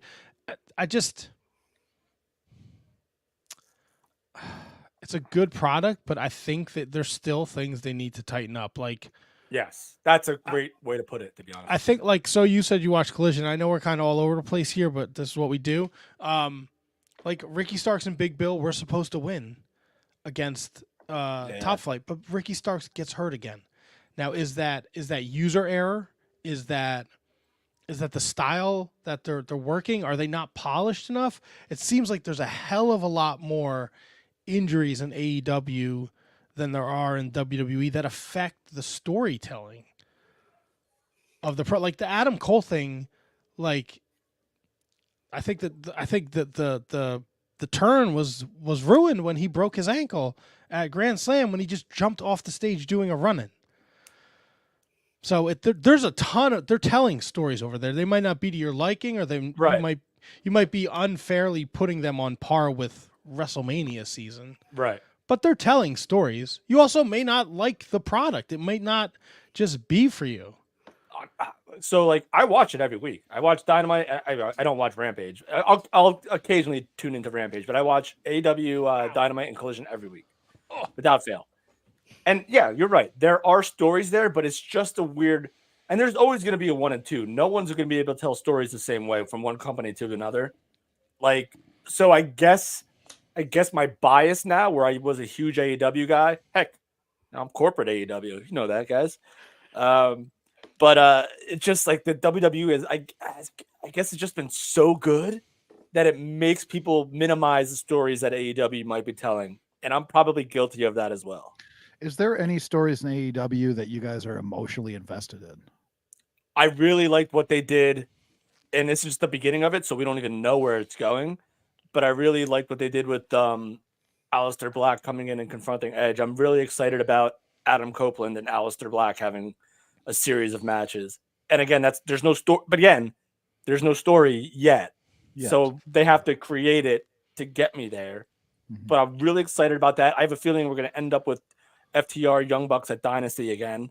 So, I mean, again, that'll make for a great match. And there's a story there, especially now that they're like this new EVP gimmick. So there is stuff there. Samoa Joe Swerve has been great. Like Brian Matt said. and Brian and Ospreay, I'm very invested. Yeah, in Brian that. Ospreay is I'm dialed into that. That's a hell of a story. Yeah, and not let me just ask you this. I know it's going to be a great match. I mean, the two of them, their mic work has just been amazing recently too. So how do you feel about the criticism that he relies on stories like, say, like the Monet and Willow Nightingale stuff, where he relies on stories that regular fans might not know about, like from the New Japan stuff? Like, does that sway you one way or the other in terms of how that story is being told? Me, no, because I don't think you're seeing. I think the people that watch AEW watch all that other stuff. Right. I think the AEW is having a problem grabbing the casual fan. Right. So but I watch AEW and I didn't know that. I don't know what to tell you. But that would just look, it's fair because I was at Grand Slam and the kids in front of me when Muda came out didn't know who the Great Muda was, right? So you have to remember everyone is not in the wrestling bubble like we are, and they're the people in the chat, right? Like we're fucking hardcore wrestling fans, right? We love this shit. We're watching WWE, AEW, Impact, New Japan, independent stuff. Like we don't care, right? We might be critical of it at times, and people might see that as us hating on it, but that's just our passion for the product coming out. You know, right.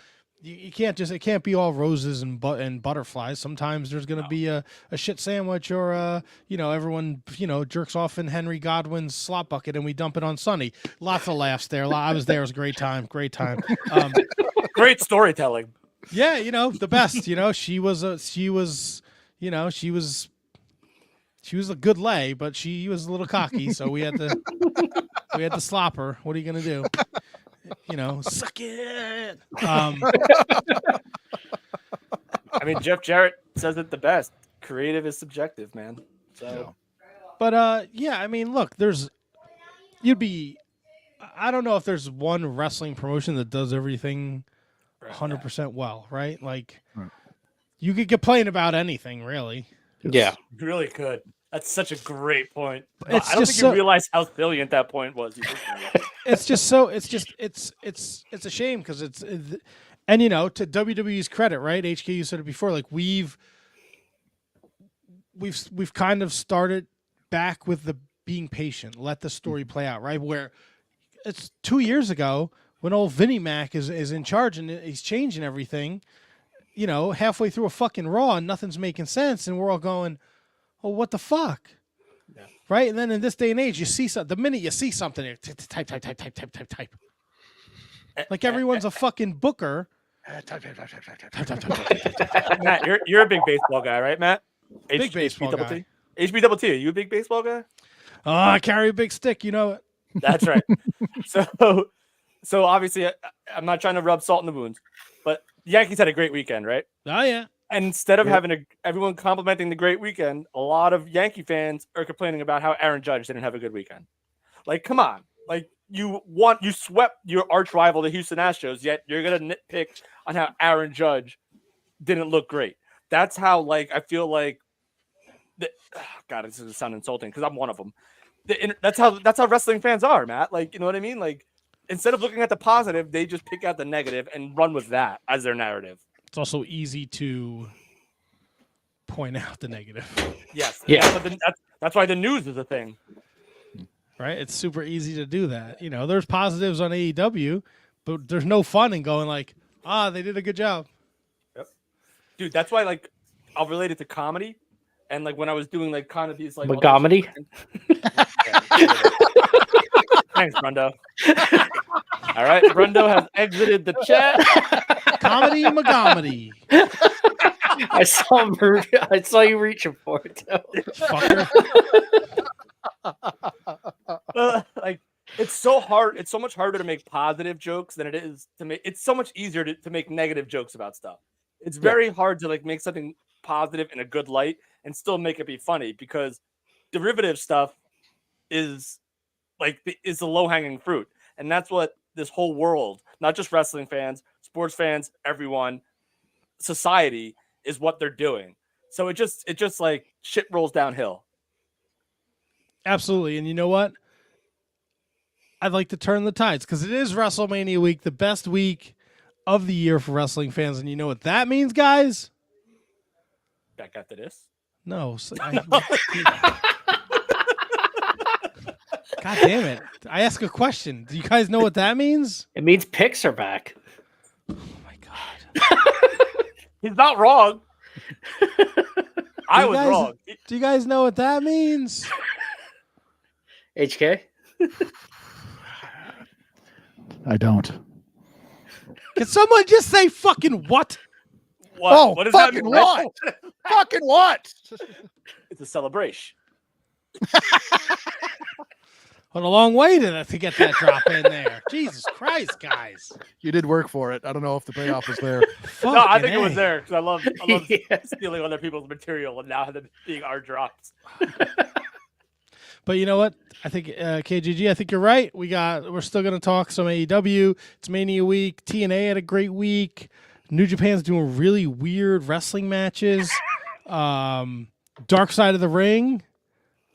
What is that? Always Ready. Broski. Fuck Nuts. There you go, Broski. That's the name I was looking for. Where is the commercial break, though? A lot of gimmicks over here. Here it is. All right. Back after this. We'd like to thank each and every one of you for tuning in every Monday night to listen to The Shining Wizards. If you'd like to continue to support us outside of listening, we've got a few ways for you to do that. If you shop at Amazon, go over to amazon.shiningwizards.com, do your shopping as usual, and when you make your purchase, a little bit of that purchase price will go back to support the show. If you like to wear t-shirts, merch.shiningwizards.com will take you to our Pro Wrestling Tees store, where we've got over a dozen great designs from over 11 years of professional wrestling podcasting. You can become a Patreon supporter at patreon.com/wizardspodcast, and the more you support us, the more things that you're entitled to receive, and believe me, they are fantastic. Continue to listen to us wherever you listen to us on the World Wide Web, and make sure you like, rate, review, subscribe, do all that good stuff. Helps us out, and we can continue to bring you the love fest that is The Shining Wizards. It's time for your weekly lineup of shows on the Shining Wizards Network. On Mondays, check out the latest from Gorilla Brain, featuring the year of Duke and Rogue, covering the history of wrestling year by year. Also from Gorilla Brain is the Tots Pod with Handsome Kevin and Loverboy Al, telling people to get off the lawn and reviewing wrestling figures. Also on Mondays, get your horror fix with 30 Screams or Less featuring Steve and Corey, where they review a horror film in 30 minutes or less. Monday nights live, it's the Shining Wizards, where it's wrestling talk and talk about wrestling. Wednesday nights, it's the Mark Order Podcast, covering everything AEW with Ant Money, Kate the Great, Ryan Schlong, and Asian Joe. Get your metal fix on Fridays with Snowy and Aaron on Radioactive Metal, the longest running metal podcast on the planet. Saturdays, it's High Five Tom and Will Mercier on ROH Revelry, covering the history of Ring of Honor. On Sundays, it's Inconclusive Breakdown with Justin and Vince, covering the week in pop culture, politics, and more. The Shining Wizards Network also features other great shows, including Bread Club, where Kieran and Matt cover everything New Japan Pro Wrestling. The Brocast, where brothers Alan and Tom watch some of the greatest and not-so-great matches in wrestling. Turnbuckle Throwbacks, where the Impact Playa Phil Rhea discusses current wrestling while paying homage to the past. And Wrestling Night in Canada, where Snowy, Matt, and Dustin put a north of the border perspective on the world of wrestling. Enjoy all the great shows on the Shining Wizards Network. Entertainment, here.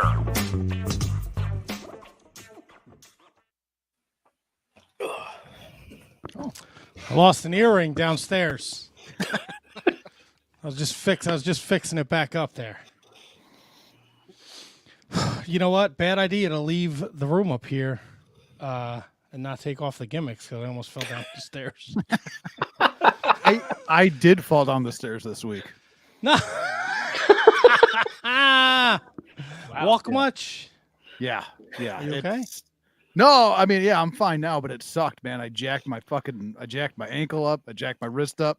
I got blood all up here. I jacked my teeth. It was a whole mess. Yeah. Oh. Were you carrying something, or did you just No. slip? Nope. Just walking down the stairs, and away I went. Oh, Do you have the grips on your steps? The grips? What grips? What grips? You know, like grips, so they're not like, or like, slippery? do you have like carpet or something? Yeah, so they're not slippery. Grips. I was gonna say, Yeah.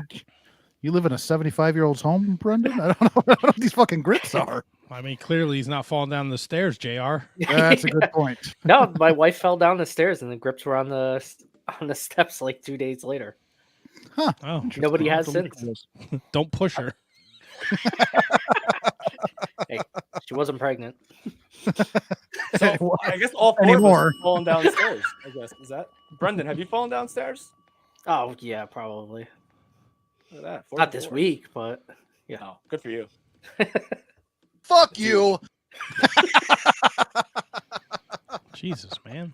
Seems aggressive. Yeah, seriously. That's on me. So we asked, come on, Eric, how come Matt looks like Sinbad? That was Sinbad. Yeah. Wasn't sitting good. There you go. Also a good point. Isolate that, Eric Freed, you fucking freak.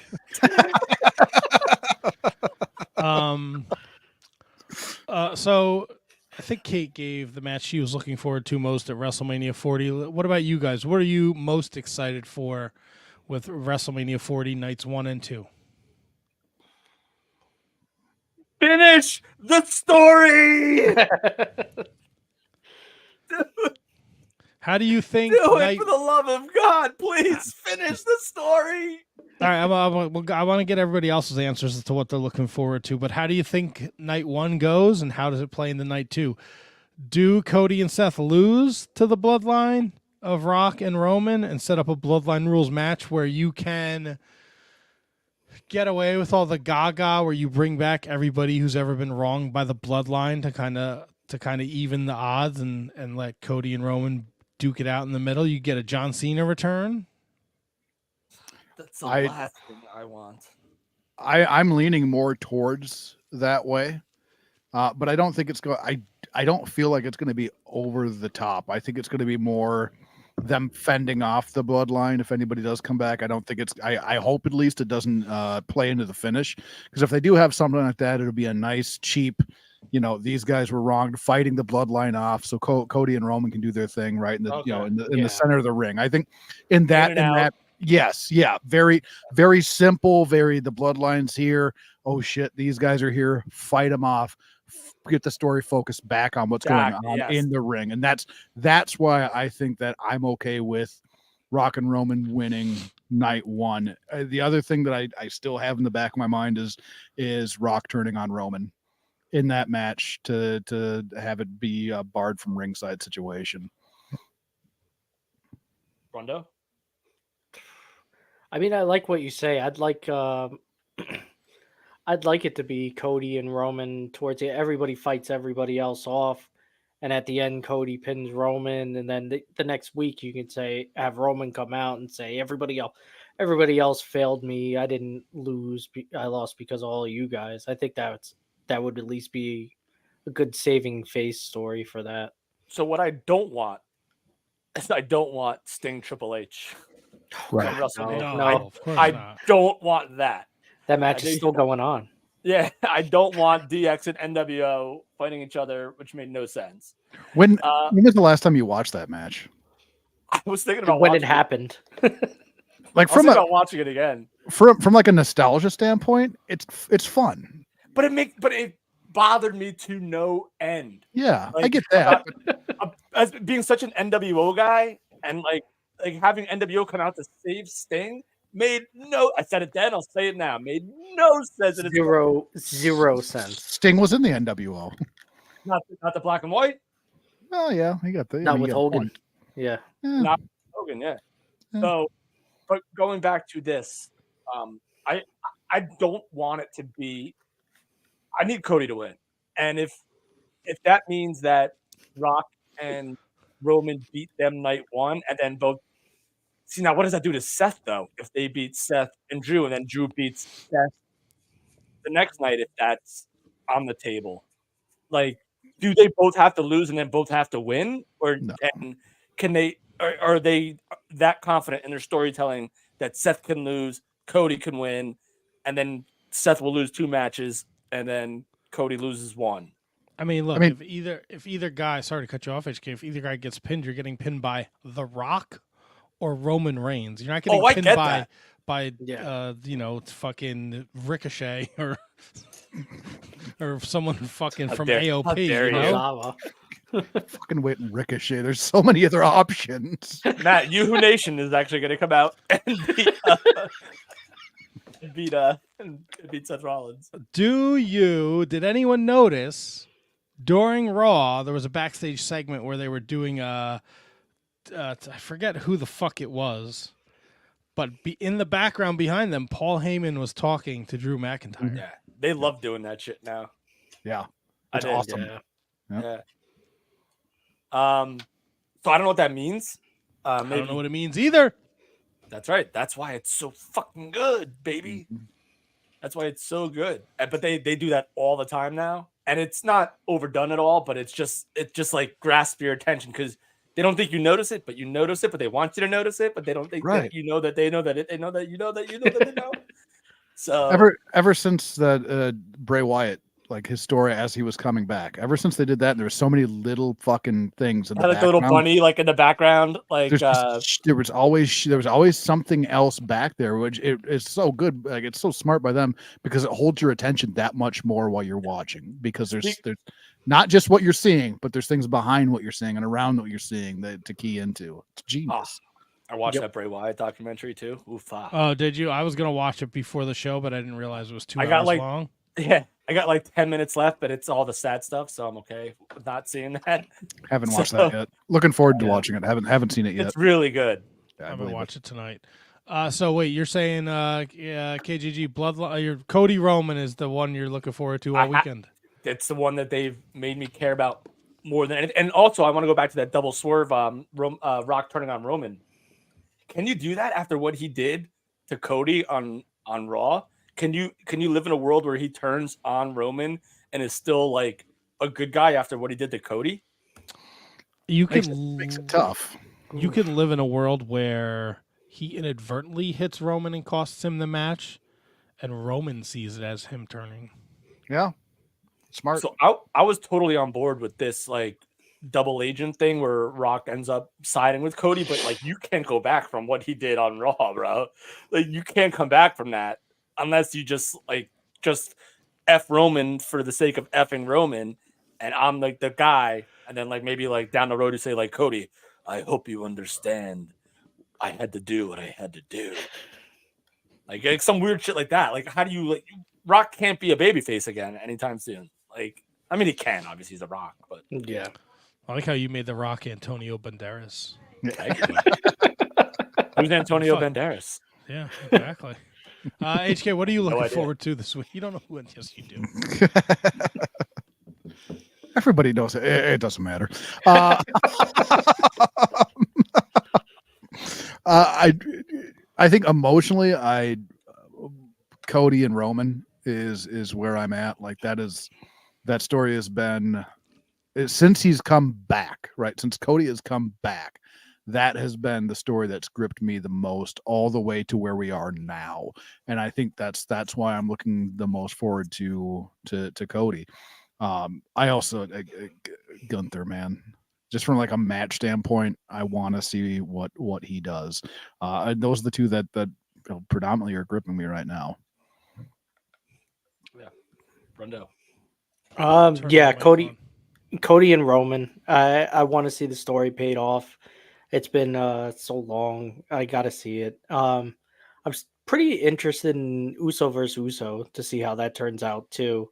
See if that plays anywhere into the main events or where the placement is going to be. How many super kicks they're going to throw. I just hope we don't get like brothers don't shake hands, brothers gotta hug. like that can't happen, right? There's no shot of that happening. No, Zero chance. because they're still you can't do that. Yeah. They can. I know they can, but they shouldn't. They can, Man, but they won't. If they go out there and they have fucking lights out, beat the shit out of each other match where by the end of it, neither one, they're both barely standing. And then they come back together and hug it out. I'm for it. Yeah, absolutely. You didn't see me a la Cody and fucking Dustin, man. You didn't see me hugging Mick Foley after our Mind Games match, did you? No. All right. I was doing blow off a hooker down by the ECW arena, and he was sleeping on somebody's couch. That fucking chode. I'm sorry, HBTT. That was actually the ECPW arena. It was not the ECPW arena. Talk to Chubby Dudley. He knows what's up. Holy shit. Not to derail what we're talking about here, but I fucking, you talking about the ECW arena. I watched Mid-South, right? Because I wanted to see the Heavenly Bodies against the Thrill Seekers, right? That played through the Night of the Legends. Next thing that popped up, ECW #1, right?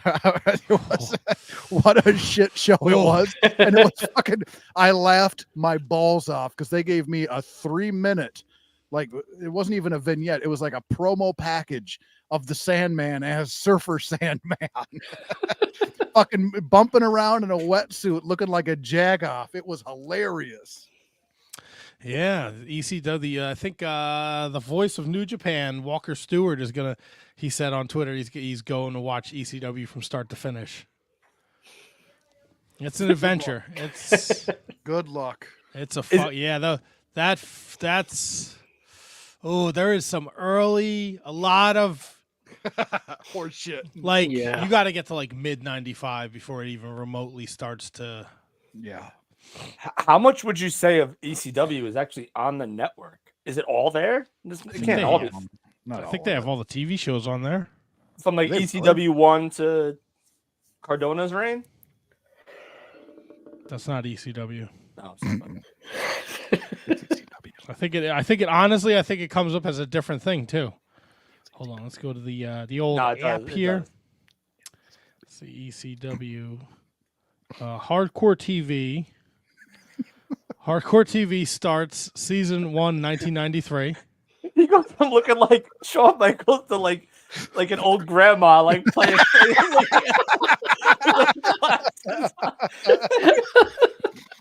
Playing cribbage. What is this? Oh, that's an O. I'm sorry. 93 to the end of 2000. That's pretty good. That's a good run. That's ECW Hardcore TV, and then ECW. I think there's like ECW TV. That'd be the one on TNN. Is that the TNN. Yeah, the TNN vehicle. Vehicle. Do you remember the first episode on TNN? Yeah, the one that wasn't an episode. It was I was so fucking pissed off. Finally got ECW on TV in my area, and they show me a fucking clip show. Nice, right? Thanks, guys. ECW. If you go on the network, ECW in ECW A to Z is your WWE ECW. Boom. Huge time for the company. No, terrible time. The worst shit Christian they ever Cage, did. Jack Swagger, ECW. It's not Yoshitatsu. ECW. Look, when you click on it, and the first thing that comes up featuring Josh Matthews and Byron Saxton. Sorry. Yo, I went to go like rewatch some old Dark Sides of the Ring, and like the Buff Bagwell episode. You know what their like little photo is to get to it? It's Scott Hall, Kevin Nash, and 6. Like, he's not even in like the picture to click on it. Like, I'd rather it be him getting his coin purse shaved. Oh no! That's Yeah, money. No! ECW Wrestling is Box on. office. That is TNN. Okay, so There's ECW on TV was still like the makeshift ECW. ECW Hardcore TV is what you want to go with. Yeah. Lots of shows going up too down there in the old 2300 ECW arena. Oh yeah. Oh yeah, big time. All right, That's- hold on. dude. Hold on. Oh boy. Oh no. Scott George, the early years of ECW was really good. I gotta know, Scott. You're fantastic. What early? You cannot be talking about 93, 94. There's no fucking shot. I gotta know. I'm gonna wait on fucking Scott George. Yeah, Why you do that? 94 might have some good stuff sprinkled in there. No. That episode that I watched, it was fucking Sal Belomi with I forget who he was Yeah, even fucking fighting. Gino Caruso's on like the first hardcore TV. Fucking sucked. And yes, Eric Freed's The Wyatt Doc is on Peacock WWE Network. Eric Freed's. Watch Really it today. good. Really good is no 95 maybe. Douglas doesn't throw down the NWA title till August of 94. Oh, And boy. even then, ECW still kind of sketch. You want to grind Matt's gears? HB The double night T's? the night the line was crossed. Mike Peterson doesn't know the fuck he's talking about. WWE ECW greatest promotion of all time. That's what he said. Just reporting the news. Right, the night the line was crossed was February 94. Look, man, I haven't watched the match in probably fucking 20 years, but 15-year-old Matt thought Taboo, Terry Funk, Sabu, Terry Funk. Sound like me. Sabu, Terry Funk, Shane Douglas, 60-minute time limit draw, three-way dance was not good at all. Scott George says 95, 96. So didn't think Okay. hardcore TV started before that. We agree there, Scotzo Giorgio. Soma's in the mail, brother.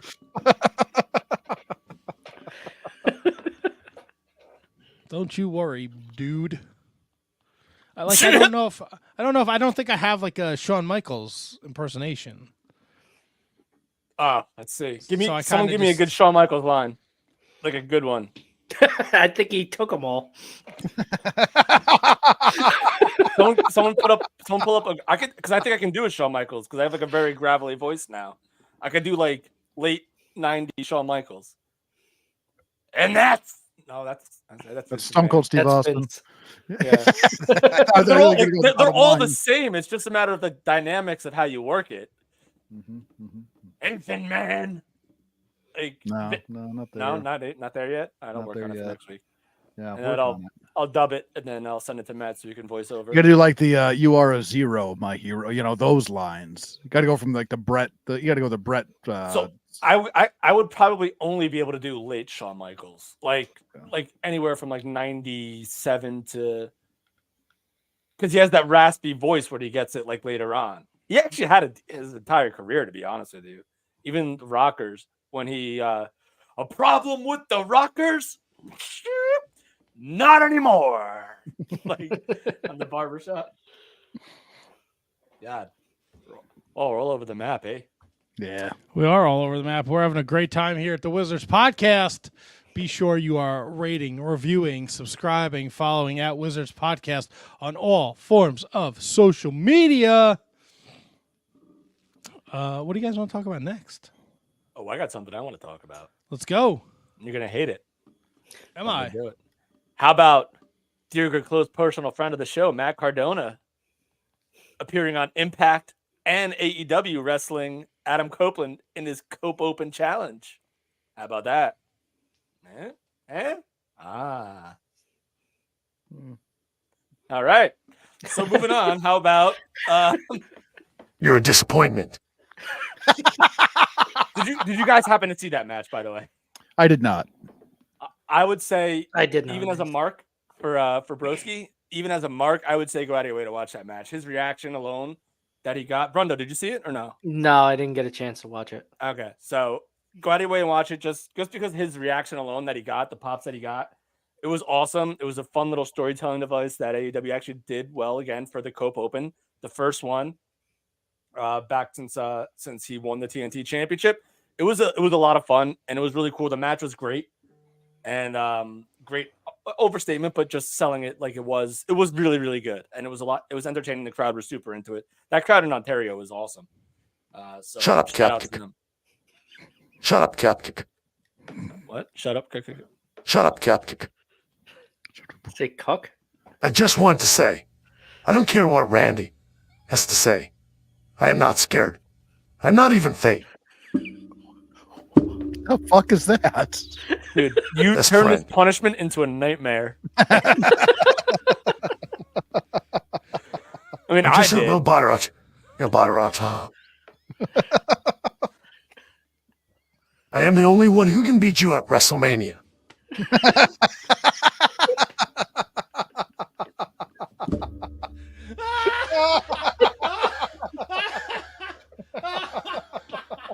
Wait then. Chill out. Wait then. Dex Army.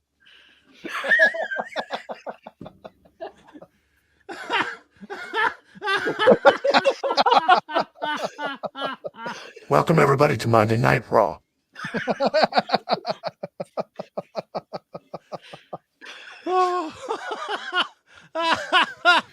Holy shit. Oh. Hunter, it's a showstopper versus the game at WrestleMania for the World Heavyweight Champion. Oh, fucking AI rules. That was me, guys. God damn. Tonight would have been a good night for me to put deodorant on. I'm going to have to take another shower. I'm fucking sweating up a storm over And then here. not put deodorant on. Oh, fucking A. All right, so Matt Cardona doing huge things. Awesome moment for him. The crowd went fucking crazy for it, too. Yeah, for sure. Yeah. And then at Impact, they did, the 8-4-1 for the women's? Yes. And Steph they DeLander. replaced Steph DeLander because they said, Ash. yeah, she had an injury. And then Broski helped her become the number one contender. Now she's going to wrestle Jordan Grace at, what's the Resurrection? Rebellion. Yeah, close enough. Yeah. Well, me, Jesus, Resurrection, Easter yesterday. I'm one track mind. Soma's, tits, and Jesus. In those orders. God, he's got such a hard on for Shawn Michaels. It's ridiculous. I got a hard on for them titties. And then what they do? They did Josh Alexander, Tracy Williams on Impact. Yeah, which was hot sauce, fucking baby. Awesome. Yep. Awesome match. Eddie Edwards against Bailey. Mike Bailey. Another fucking awesome match. And then Macklin Sabin. Yes, sir. Yeah. Dude, great fucking week of Impact. Dude, TNA is getting there. And you have Nick Nemeth now going up against Moose for the Beltsky Miguelski. And they're really firing still, and they're introducing new talent. Grizzled Young Vets just won the UK World Tag Team titles. I think it was Rev Pro. Rev Pro. Rev Pro, right? Yeah. Yep. So I don't know if they're gone from TNA or not, or what. Brundo, do you know any more about that? Are they gone from TNA or no? I don't think so, right? I don't think so. Maybe they're just doing a quick tour over there. Yeah. Yeah. And Stinkso McGinkso. I love the McGinks. Like, that's like my favorite thing that we do now. It's just rhyming words with the McGinks. Schnockered. I am not. Do you know who makes the name of these shows? I get triggered sometimes. HB Double T, what's going on here? Ooh, Tony's on deck. Oh, come on. He's going to try on IG. All right. Sound the alarms. Sound the alarms. Wow, this is riveting. I know. See if I can do this. Let's see if I can do this. Oh, I hope you can. Oh, so we're do gonna try I. to get it on the feed? Yes, because he's going to go live on Instagram, and then I should be able to share the screen, and we might be able to watch. I hope he's got good Wi-Fi. Hope the Hulkster. Hope the Hulkster's paying for the Wi-Fi, dude.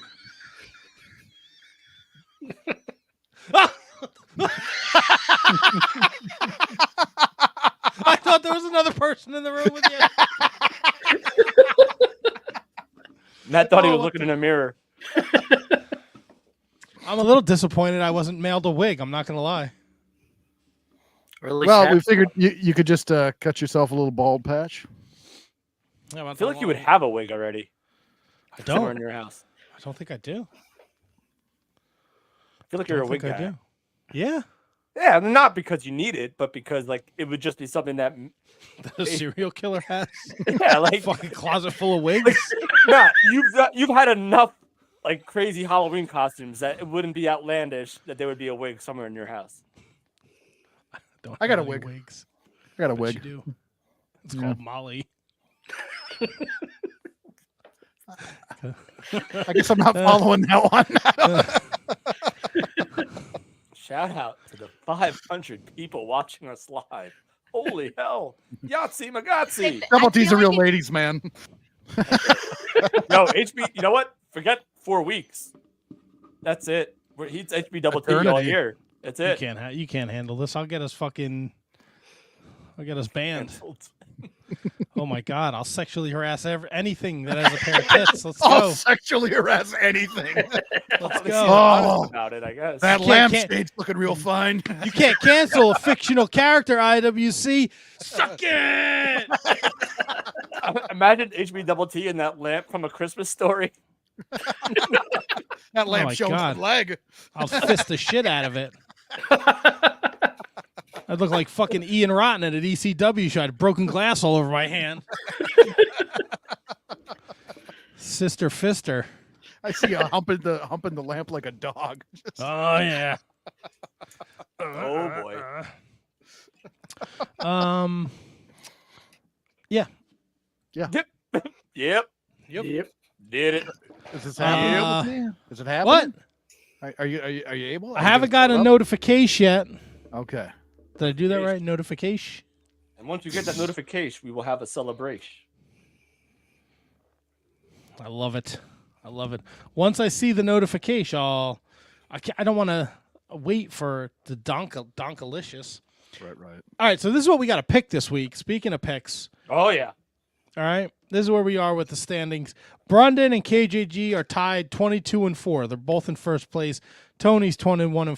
HK 20-6. I'm 19-7. Big weekend. We got Ring of Honor, Supercard of Honor. It's a big bro. They run like 3 pay-per-views a year. I'm actually Yeah, looking and there's forward like to that one. fucking 72 matches on it. Do we have I'm going to see if I can find a card here. I got the card. I think it's They got Briscoe Kingston, Athena Sheeta, Kyle Fletcher, and Lee Johnson. Queen Amenella and Billy Starks. Ow! I'm not into that one either. Yeah, Matt's really down on Billy Starks. Yeah. Your boy Dalton Castle and To the castle! Johnny TV, and then a Stardom showcase. So So I want to like. Do you guys think that people would be like? So who's the Lee Johnson match or the Lee Mario? Was it Lee Johnson, Kyle Fletcher for the TV title. All right, so everyone loves Kyle Fletcher, right? And Yeah. everyone appreciates that I think loves Lee Johnson. Do you think that this match under the Ring of Honor banner would be better if it was actually the old Ring of Honor? Like not better, but I mean, like, do you think people would appreciate it more if it was actually Ring of Honor and not this like subsidiary AEW company? I think it would be better if Ethan Page was in it.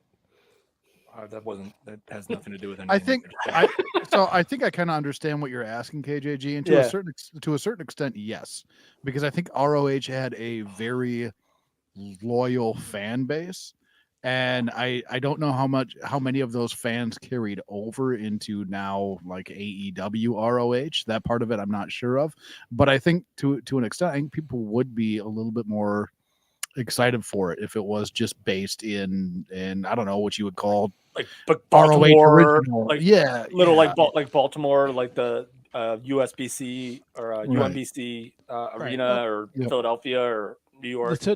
To be fair, the last couple of years they do the Supercard of Honor wherever Mania is. It's right. But yes, I think you're right, Kevin. Because here I think. Because I went on a rant last week, and it could apply to fucking Dynamite Wednesday night. Because you put the Kingdom in a tag team tournament, they're the Ring of Honor tag team champions. These are prestigious fucking titles. The fucking Briscoes, the Kings of Wrestling, like they meant something. Now they're just fucking shit that these poor guys got to fucking carry with them through the goddamn fucking airport. Because they don't mean a fucking thing. Why do I give a flying fuck about Kyle Fletcher against Lee Johnson when Kyle Fletcher loses every week on Dynamite or Collision? Why should I give a shit about the Kingdom when they're fucking losing every week on AEW TV? So now I'm supposed to put down. I won't even spend fucking $10 on this. I canceled my Ring of Honor subscription at the beginning of the month. I'm not sorry. I'm sure the show will be great, but I don't give a fuck. I don't care. Nothing on this show does anything for me, which is a goddamn shame because Final Battle was fucking awesome. Yeah. And to me, like this Mark Briscoe, Eddie Kingston, I'm intrigued by it. Like, I think Mark Briscoe will win this belt. So, like, I am intrigued to possibly watch it because I know from bell to bell, from start to finish, it will be a good show. But, like, that's great. You have guys like us that might order it just because it is what it is. But getting other people in, I don't think that's their game, man. Like, they clearly don't care about getting other people in to it. So it's sad, but I might order this just because Eddie Kingston, Mark Briscoe is something I want to see. How much they charging for it? I don't know.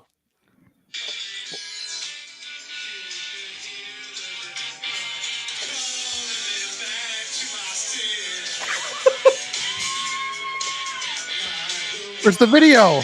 I couldn't get it up. You've said that before. Story of his life.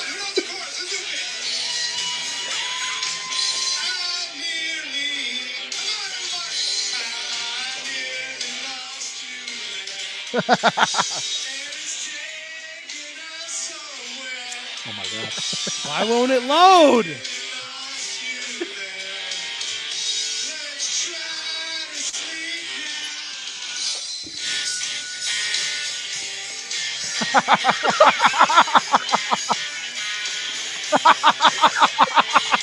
Is he at least wearing a wizard shirt?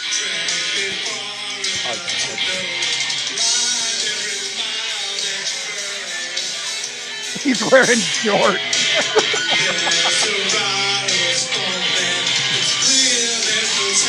He's got some security. Hulkster's right behind him.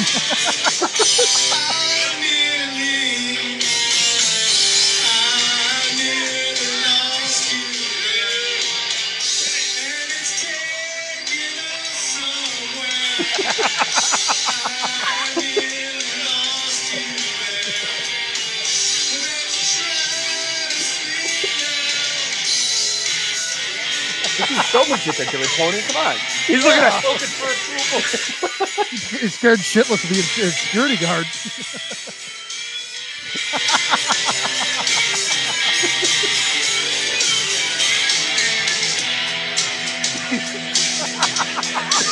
The DJ like, yep. It's crowd work.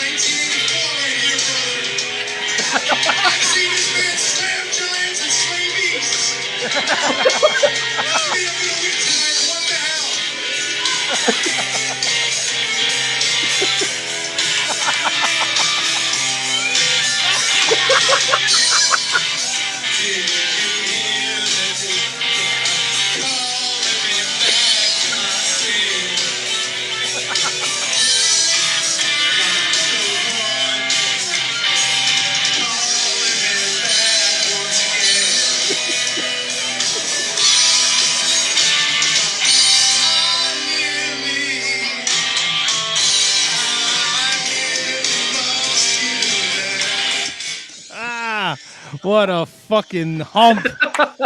Oh my gosh. I'm so happy for him. The Hulkster's right behind him. People are right loving behind it. him. Yes. That's awesome. Yeah, that's amazing. Now, are we going to be able to isolate just his performance? Are we going to be able to pull that? We should be able to. Oh, you have to. Gotta be able to pull that. The video and everything, man. That's fucking amazing. Good for him. Yeah, 100%. I would pay $75 probably to do that too, to be honest with you. Yeah, and then the nads on him to go up there and sing like that. All out right of in front of the Hulkster. Matt, let me ask you this: how much would you pay to do karaoke in front of Bret Hart? Oh God, that's a great question. The Hulkster's applauding him. Oh! That's fucking awesome. He's in contention. That was a good performance. He's got a little more showmanship, a little more gusto. Seemed like that he was had good. some showmanship early. Seems like he had it, and he kind of stepped back. Well, it was the song that he picked. There was that little lull where he was just standing around for a little bit. So you can't do that. He brought it in good too when he started talking to Hogan there too. Yeah. That was smart, brother. Yeah. Yeah. It's awesome. He didn't get gonged by Jimmy, so that's awesome. Yep. Oh, terrible karaoke song, but great job. Yeah. Sorry, I was frantically working when I got the notification that the Wizards was live. I don't know why I couldn't get it live on Instagram. It's a shame. On this other tab. Yeah, man. We made it work though. That's all right. We'll be able to pull it, the video and everything. Maybe you can put it up on the YouTube then. Yeah, I hope so. Yes. The world needs to see this if they haven't already. Yeah, they do. So happy. That was, I'm not gonna lie, that made my night. I generally absolutely hate watching people sing karaoke. Like I'm not a fan. But there's something there, man. Like watching Tony do it in front of the Hulkster. That's special. Because all right, so here's the difference. There's karaoke singers that think they're actually like good singers and go up there and try to like sing, and then here's Tony. Well, maybe he does think he was like maybe. No. Tony's up there having fun. You know that. He's up there just to have fun. On no universe does Tony think he's a good singer. So he's up there to have a good time in front of the Hulkster. He's not trying to get a job with Hulk Hogan at Hogan's Beat Shop. I was hoping he would sing like a little Louis Prima. I thought maybe go that route with it. Ooh. Like Pennies from Heaven, right? Yeah. A little Sinach, maybe? Yeah, maybe. Yeah. I've always more of a Prima guy, but yeah. I'm a big in Prima that guy. Big Louis Prima. No. Man on the So good. He's amazing. Yeah.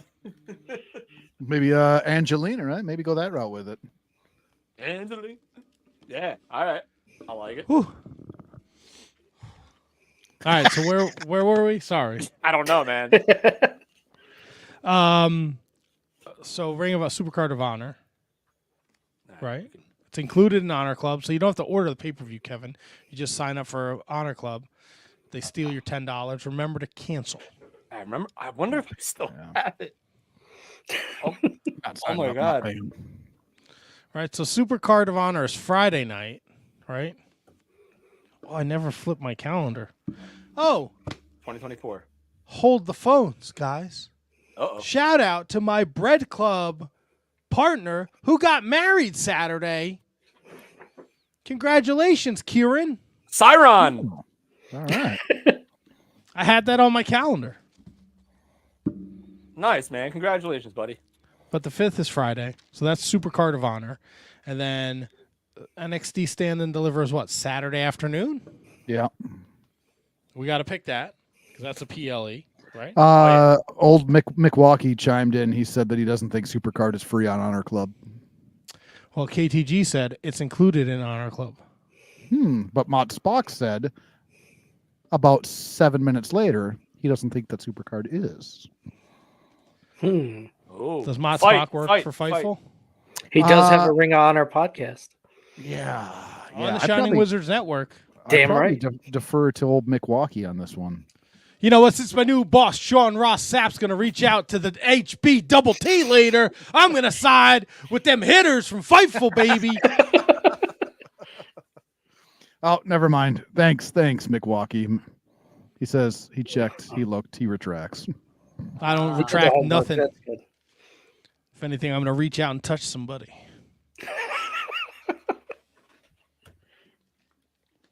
And if you're not down with that, I got 2 words for you. Double T. Vomit plate. Vomit. HB Double T, how does it make you feel that DX was better once you left? Wait, Stand and Deliver is tonight? No, Stand and Deliver's not tonight. No. Oh, that's 2003. 23. It wasn't in 2003 either. 2024. Stand and Deliver is Saturday after. Saturday morning, 11:30 a.m. Ugh. Wait, 11:30 Eastern? 11:30 a.m. Oh, fuck my ass. That's 10:30 for me. Oh, you've already been up for 5 hours. Who gives a shit? That's true, but I like to ease into my day, especially on the weekend. Get the Peacock, man. Watch it on demand. KGG mock spot. Don't spend the $10. We got you. Oh, I appreciate that, guys. I will. He's a reach good out. man. My side piece from Fightful says, I don't miss. I miss all the time. Don't worry, Kate. I'll hit it.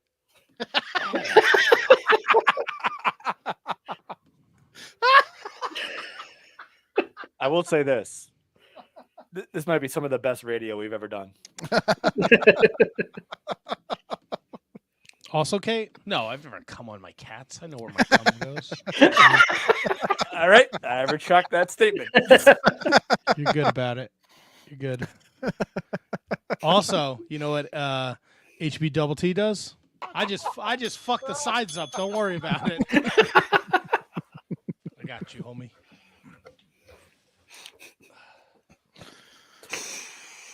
So yeah, you're gonna be up for 5 hours before the show even starts. HK. Yeah, I am. Well, Saturdays I usually sleep in a little bit. Oh, 4 hours. Yeah, probably close to 4. Wake up at 6:30 after your boggle. Boggle? The fuck? Yeah, I get up and play Boggle in the morning. You fucking people from Minnesota are weird. I don't know what to tell you. Yeah, I wake up at 6:30 on Saturday just to fire up the old Boggle. AKA take it out of the box and just put it on a table. Yeah. That's firing it up, baby. Yeah, gotta fire it up. Gotta fire it up. Fire it up, baby. So we got Supercard Friday night, Stand and Deliver 11:30 Saturday morning, WrestleMania Night 1, WrestleMania Night 2. 4 pay-per-views over the weekend. This gentleman could send the picks into a complete fucking tailspin. And I am ready to fuck my whole year up right now. Right here, right now. I'm already in the basement, and I have every intention of not staying there, which means I will definitely be there. Good. No doubt. Trust your instinct, buddy. Trust your instinct. I gotta. Can I ask? I guess just I don't know. In my mind, it's a logical question. Why are we picking ROH? It's a premium live event. Mm-hmm. They have 3 a year. That's right. I don't know, man. It's on It's the a big table. card, man. It's not. It's not the weekly show. It's the big show. Well, So when was the last NWA pay-per-view? Did we pick the last NWA? Was that the? You know I what? think it was the Coke one. I have Was it really? Samhain. Yeah. Oh, Sam Hain. Because I don't think the one they did. The death match one that wasn't a Right, that pay-per-view. wasn't a pay-per-view. I think they. No. Okay. NWA Samhain. I mean, I guess if you can make logical sense of it, I'm on board. But I just don't. I don't know. Let's see. Yes, So Samhain was the last pay-per-view. Sam Hain. some horn. Sam Hain. Oh, Sasha Fresh. I mean, if you want, we can go to picking XPW also. We will not pick it. Well, is it? Wait, let me ask you this: Is it a pay-per-view? I mean, It all the XPW streamed shows are someplace. pay-per-view. Well, So this is where I kind of fell off with this, and I kind of started streamlining with Matt's ideas. Well, like TNA does these shows like every month. They're $10. You pay for them, to watch them if you're not a part of Impact Plus. So technically those are still pay-per-views, but we decided that we don't do those, which is fine. But I think ROH is different. Like ROH is like, this is WrestleMania week. This is a big time show. This is a big deal. Any show that Ring of Honor does is going to be a pay-per-view type atmosphere. So I feel like we need to pick this show. And it's decided. We are picking this show. So I think it's time to move on from ROH. If we can have that conversation for next year, but I think now we're definitely doing it. We have to do it. I think the majority of people have moved on from ROH. I think it's time for us to do the same. You ready to throw in the towel? Yeah. He's out. We can pick Baptized in Blood 4. It takes place next weekend, April 13th. Looks like Dirty Ron is taking on Tarzan Duran. Oh, Tarzan Duran. Big Tarzan Duran guy. Are you? Yeah. No idea. But I don't know that one. Brendan, you should know these people, shouldn't you? I know Dirty Ron. I don't know. Of course you do. You look like you would know Dirty Ron. Look at you. You look like you're his key grip on the porn set. I don't know why, but By Brendan key grip, I mean. Oh, that Kung Fu grip there, bro. HK, is it me or does Brendan look like he's in like a giant like fish tank? Like you know what's funny? You say that, and in the background, I see like it looks like a children's book. Like it looks like he's in a fucking daycare. And I don't know what it looks like. His background is so weird. It looks like he's in a fish tank. Do we? I'll see your children's book and I'll raise you XPW. Lizzie Bourne exposed. Same shit. Let's get Kate back on the phone. Jamie gave this to me. I've never watched it. I bet you it's just fucking porn. Porn. Yeah. Does it actually have matches? I don't know. What does the back say? I'm going to take off my gimmicks to read the back.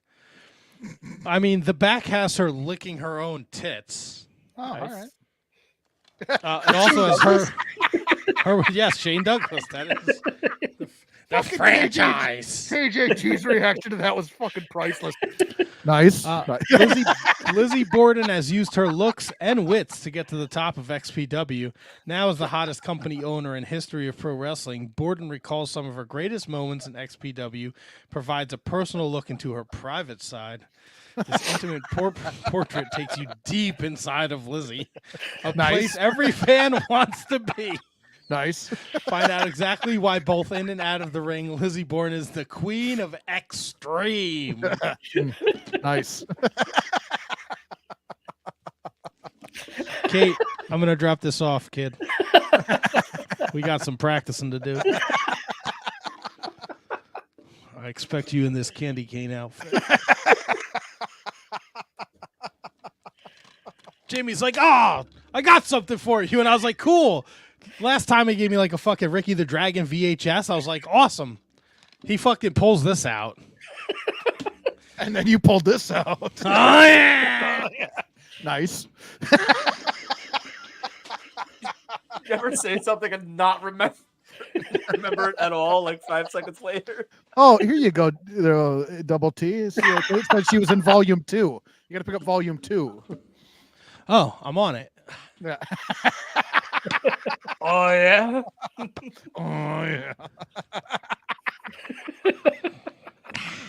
yeah. Forgive me, Jesus. Jesus. Jesus. Forgive me, Cheez-Its, for I have sinned. Oh, good God. This hat's making my head very sweaty. So we got. I think you've committed your fulfillment to this. I think you can lose it if you want to. We're only got a couple more minutes. I don't want to go super long. The last fucking week we almost did a 4-hour show. Me and Handsome Kevin. All right, Handsome Kevin, did you remedy your dark side of the ring situation? Yes, I did. Yes, I do. I you know? Does your cable provider give you on-demand Vice? I did not look for that. But you set the DVR. Yeah. And did we all watch the Beefer Tuesday night? Yeah. Sure did. It's still on the DVR for me. I lost track of time this week. All right. Well, Brendan, we're going to talk Spoil about it. it. So Go for it. Oh, there's nothing to spoil about it. I yeah, thought it was that's true. very. I don't know. It's my least favorite one so far. Right. Very ambiguous. Like very like he doesn't come across as a bad guy. He doesn't come across as a good guy. Like very, like what was so dark? Like it was like the Tenta one. Like what was so dark about him? Like, what Right, was- and there was nothing. They didn't shed any light on why everybody hates his wife. Yeah. You just watch the episode, you grow to hate her real quick. Saving that for the podcast. And like she seemed like a nice girl. Oh, she sucks. Oh, sorry. I don't know. What do I know? I don't know. I'm so sorry. I just know what I saw on the TV. I never met the woman. Oh, she sucks. She seemed very supportive of Beefer. Fucking can't stand her. Nope. Now we read some comments that the Hammer said about her, but is there like a crux to your beef with her, HK, or is it just? I think, and I can't necessarily pinpoint when it was, but actually maybe I can. Early last spring or the spring before, where like it seemed like she believed that she was the star, like she was Beefcake. She had a name, like she was something special, and that rubbed me the wrong way. And then I started like, I didn't follow her on any of her socials, but I would check in just every, periodically to make sure I was right. And she just seems so fucking miserable, And there has to be something to it when like you see them together and it's like he'll say something and check with her. Like, oh, did I say that right? Was that right? Yeah, no, it was good. Like, it's just fucking miserable. And all his friends don't want anything to do with him anymore. The common denominator is her. It's her. She's so he's a simp in love. No. He's I think there might be a little, master and slave situation there. Do you think she beats him? Do I think she does? I don't, I hope not, but I'm not ruling it out. Does she use a spur? She's. I got breaking news. Uh-oh. Oh boy. AEW cuts are underway. Get out of here. Looks like so far AEW has released Stu Grayson. Oh, for the second time. According to Fightful Sean Ross Sapp, the only person I will actually look to when this information starts to become available. Because he's your boss now. He is my boss. I'll be working for him post WrestleMania, or unless I find Jesus, whatever happens first. That's right. So as the information starts to become available, if we're still on the show, I will let you guys know. I'm sorry, I didn't mean to interrupt your hate from Missy or Misty. Missy, yeah. Which is so weird though too, because Missy Hyatt was also on the episode very frequently as well. So like, yeah. And you know what bothers me? She talks like she worked at WWE for a long time. She was there for like a fucking cup of coffee. Yeah, less than. Yeah. She might have got 3 sips. Oh yeah. Oh yeah. Yeah, I don't know. I just also like. Are you that? The story where he like finds out he's going to be the barber instead of in the dream team, like, and he freaks the fuck out. Like, did you not look around and see everyone had a fucking gimmick and yours was dog shit? Yeah. And he didn't even like promo back then. It was so weird. Like, I don't think it was at WrestleMania. Was it one where Valiant promos and then he just looks in the camera and he goes and walks away? Like, yeah, that's working out for you, Beefer. Good idea. Don't change things. Just like, fuck you. Probably the most intelligent thing he ever said. Well, yeah, maybe. No, And how is like Brian Blair in every single one of these dark sides? He's got a lot of free time. Yeah, but he couldn't have been everywhere. He was. He's at the. He's. I guess he was. A lot of these guys are everywhere. I mean, I don't know. I didn't think it was super duper dark. Like, he got his face crushed. Okay. I guess it was. This may have been one of those like. Not every episode could be so dark and dreary that will like put some part of their life that was bad and then give them a happy ending type deal. Like I don't know. I'm totally guessing on that, but that's what it seems like to me because John Tenta wasn't like, I mean, he died, but like Right. His that was wasn't dark like a in bad, a different way. yeah, It was like sad dark compared yeah. to So like he didn't do drugs, he just died. yeah, so like Yeah. Brutus ended up doing drugs and doing all this stuff, and everyone, I guess, his attachment with Hulk probably made it more appealing in terms of how he lived his life, and he thought he can get a free pass. And then there was the whole stealing money from Hulk, which Hulk thought, or something like that. Like, so there's an element to it. It makes it intriguing no matter what, whether it's on Dark Side or whether it's on biographies on A&E or whether it's independent documentaries. It's an interesting story that I didn't hate, and just because it was labeled Dark Side of the Ring doesn't necessarily make it dark, nor does it necessarily make it a bad watch.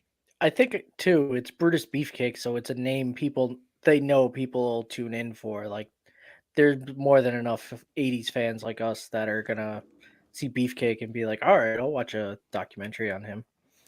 Also, say what you want about him, like being Hogan's like lackey or whatever, but dude, Brutus the Barber Beefcake was fucking over like fucking Rover, dude.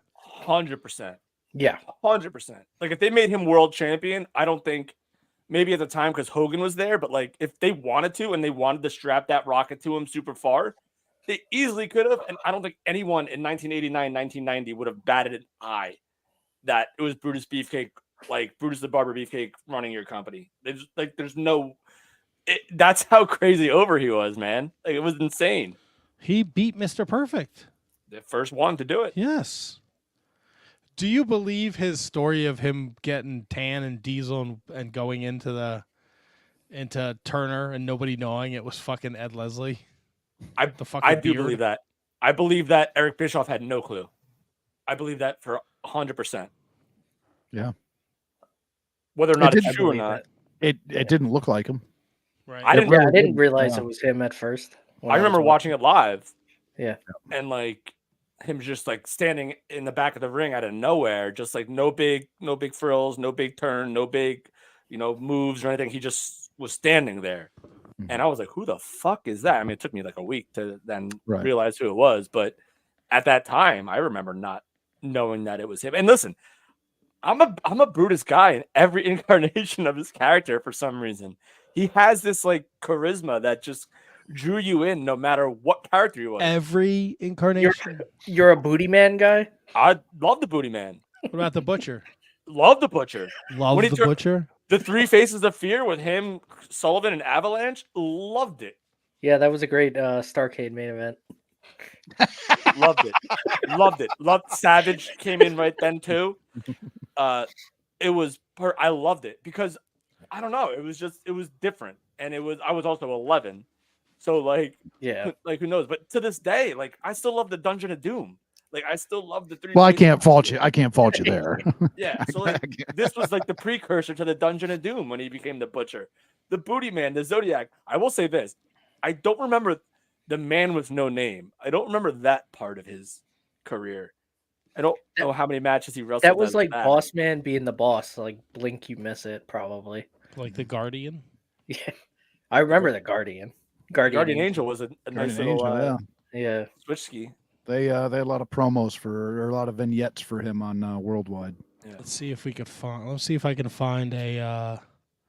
Thanks, Apron Bump. So I hated when Disciple, like when Ultimate Warrior tried to get him to the OWN, the One Warrior Nation, and then like all of a sudden now he's a babyface and like fighting Hogan. Like that was stupid. But like what? Like they tried literally everything with him, and like he's like a cockroach. Like I think that may have been mentioned on the show. He was like a cockroach. They couldn't get rid of him. What do you think? Here's a great what if. What if he doesn't get the parasailing knees to the face? Like, does he go on to be the IC champion? And is his run completely different? Well, what's the timeline? I think the parasailing accident is after. Yeah, that's after Honky loses already. Yeah. Or well, no, not. We're talking like 92, not like 90, 91 is the incident, or 90. 92. and then he comes back in 92 to do the barbershop, and then he comes back to wrestle in 93 or maybe late 92. No, 93 he comes back. WrestleMania 9. Yeah, but he also has a match with like IRS on Raw without the mask. That was like January, February, end of January, beginning of February. But then they do the whole gimmick where DiBiase, like, they smash him with the briefcase, and like that's when Jimmy Hart turns babyface, tries to like cover him up. So he got the parasailing accident was 1990. Okay, Wow. and then he came back in 91 to do the barbershop because that's when you were leaning into, that's when the Rockers break up in 91. Oh, so, fuck. He was that guy, too, that would run into the ring and attack people. Yeah, with the mask on and like the bulletproof vest, like the Rambo vest. What a fucking dumb fucking. Dude, no matter. You couldn't not tell who that was Brutus the Barber Beefcake. No, you couldn't. He looked like a furry. Just because, like, and then we'll go to the ring, and then, like, once he's done doing what he's doing, we'll go like this. We're like, and that was so Brutus. Like, that's was like, I'm dropping everything. That was like so Brutus. Like, it was. And that should have been maybe a fucking TV show in the 90s. That's so Brutus. So Brutus. So I think it's been discussed, but he's had the most gimmick names of all time, right? Yeah. Ooh, That's why we did over on Gorilla Brain. We did. That's right. Yeah. We have the yearly. We have what we call the Leslies for the worst gimmicks. Yeah. All right. So according to Cage Match, he wrestled twice as the man with no name at a worldwide taping. He beat Kevin Sullivan by DQ, and Slamboree 95, a Legends reunion. He wrestled Kevin Sullivan as the man with no name. Did he really? I've watched that recently. I don't remember this at all. So he must have turned babyface as the man with no name, and then turned heel again as the fucking Zodiac, and then turned babyface again as the Booty Man. Wait, was the man with no name between Zodiac and it had to have been Booty Man? I guess it had. Yes, he was his last appearance as the Butcher was WCW Saturday Night on April 13th, 1995. A month later, he shows up at the tapings for Worldwide as the man with no name. He wrestles Sullivan at Slamboree in May. And then in August of 95, he's in the Dungeon of Doom as the Zodiac. Yeah. No. Yes. And then he is the Zodiac. He is the Zodiac until the Doomsday Cage. Like around that time. Then he becomes a spy. Yes. Yeah. Yes. I've watched Doomsday Cage like 12 times. Well, no. When was the Doomsday's Cage? That was uncensored 1996. Yeah, it was like February. It was uncensored. 96? Uncensored 96. Because he is the Booty Man in March of 96. Well, he comes in at the end of the Doomsday Cage there. Yeah. Okay. Yeah. But he is the boot, so he's a face. Yeah, he's giving out frying pans that break. Yeah, instantly. he gives them weapons and shit, right? Yeah, his last appearance of the Zodiac is December 1995, and then he shows up in February, and he teams with Hogan and Savage against Kevin Sullivan and the Four Horsemen. And then it's Hogan, Savage, and the Booty Man against Kevin Sullivan, Arn Anderson, and Ric Flair for a couple nitros in a row. Who was the worst Hogan ally? The Booty Dave Man Sullivan? or Kevin Sullivan? Or Evad? No, Evad. Sullivan. David Sullivan. Yeah. Who's worse? Oh, that's like choosing between AIDS and cancer. Oh God, I wasn't expecting you to go there, bud. It was only a matter of time. Glad you're loosening your purse strings there. No. Oh, is that what the PC stands for? Yeah, absolutely. Oh wow, good call. Together. More breaking news. Who else is released? Nobody. Leah Maivia will be going into the WWE Hall of Fame. Leah Maivia. I believe that's the Rock's grandmother. Because of her hand in God, what was the promotion? Hawaii. Paragon Pro? No.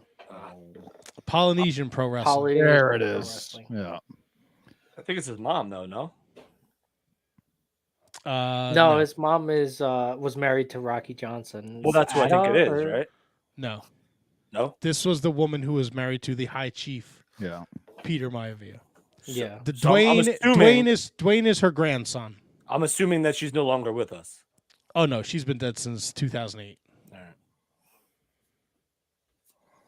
All right. This Hall of Fame cast kind of lacks some pizzazz, doesn't it? It's all based around Paul Heyman and everyone else. They're just gonna throw everyone else in. So this is what we got: Paul Heyman, Bull Nakano, Thunderbolt Patterson, Leah Maivia, the U.S. Express, and Muhammad Ali. Yeah, it definitely lacks. Kind of lacks a punch. Yeah, no. I mean, you're good. Even with Muhammad Ali in it. Ali and the U.S. Express are from WrestleMania 1. Yeah. Right? Heyman in Philadelphia, Bull Nakano is long overdue. Thunderbolt Patterson. Apparently, he has a whole lot of influence. So he had a whole lot of influence on Dusty. So I'm wondering if, Matt, you mentioned in a text not too long ago, like heavy rock influence. Right. Yeah. I can't tell if this is, or obviously now with his grandmother being involved, obviously it kind of seems that way, but I didn't think it was, because Thunderbolt Patterson has a lot of Dusty influence and a lot of Cody influence. So I wonder if they're trying to, this is without trying to be disrespectful to the inductees, is save people and try to prolong the Hall of Fame, because people wanted Lex Luger in, people wanted maybe even Batista or something like that. Is this Demolition. a move to prolong it, where now we're gonna have one headliner and then everyone else that deserves it, but just won't necessarily, like Hogan, Orndorff, Piper, Sheik, all in the same year? I mean, sorry, HK, go ahead. No, I was wondering if it's just catching up with them, where you go back in years past where they have it's stacked and studded, and it's not going to be possible to do that every year. Right. You know what I mean? Was Jake, DDP, and Scott Hall all in the state? It was Jake and Scott Hall. I think DDP inducted one of them. Okay. Yeah, I think, but Jake, I think they've been having just some really star-studded Hall of Fames, and maybe they've gotten to the point now where wow, maybe it's catching up with them, and they keep doing this every year, and they're gonna, sooner or later, the classes are going to be either thinner or just people that maybe aren't of the same caliber. But what's so crazy to me though is that it's still a TV show. So how many fans are gonna watch to see? With all due respect to that, no, we will, of course. Oh yeah, because we all know about Bull Nakano and Thunderbolt Patterson and the U.S. Express.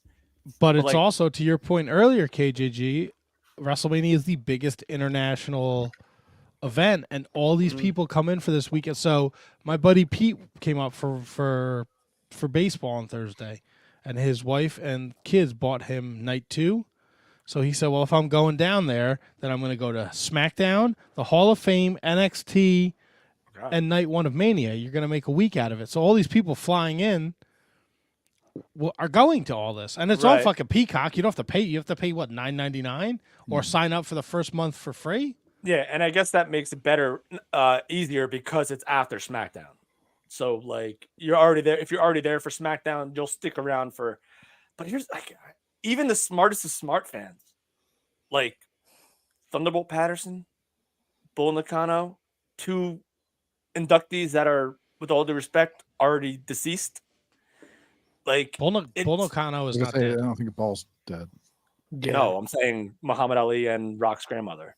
But you're saying Bull Nakano, Thunderbolt Patterson, and them. Bull Nakano, and then 2 people that are. Okay. Yes. Yeah, I was confused. I'm not killing nobody. Because I think Thunderbolt Patterson isn't. No, he's alive. Is he? Yeah. Oh yeah. Oh, that's great news. TBP still kicking, huh? Oh yeah, 82 years young. Holy shit! Is he giving a speech? They all have to, right? They don't have to, but oh my god, could you imagine Muhammad Ali giving us a speech? It's just it's a very weird twist from the norm of what they've done. Yeah. So which is fine if that's where they want to go forward. But I think back to Handsome Kevin's point, like you're running out of guys, right? Mm-hmm. But Rey Mysterio is still wrestling, and he's in the Hall of Fame. Yeah. So, like, Paul Yeah. Heyman is still on the main roster. He's going into the Hall of Fame. So what's stopping you, if that's your method of inducting, like, say, like AJ Styles next year, or like Randy Orton next year, or say the Hardys come back in a different role, not wrestling, induct them next year.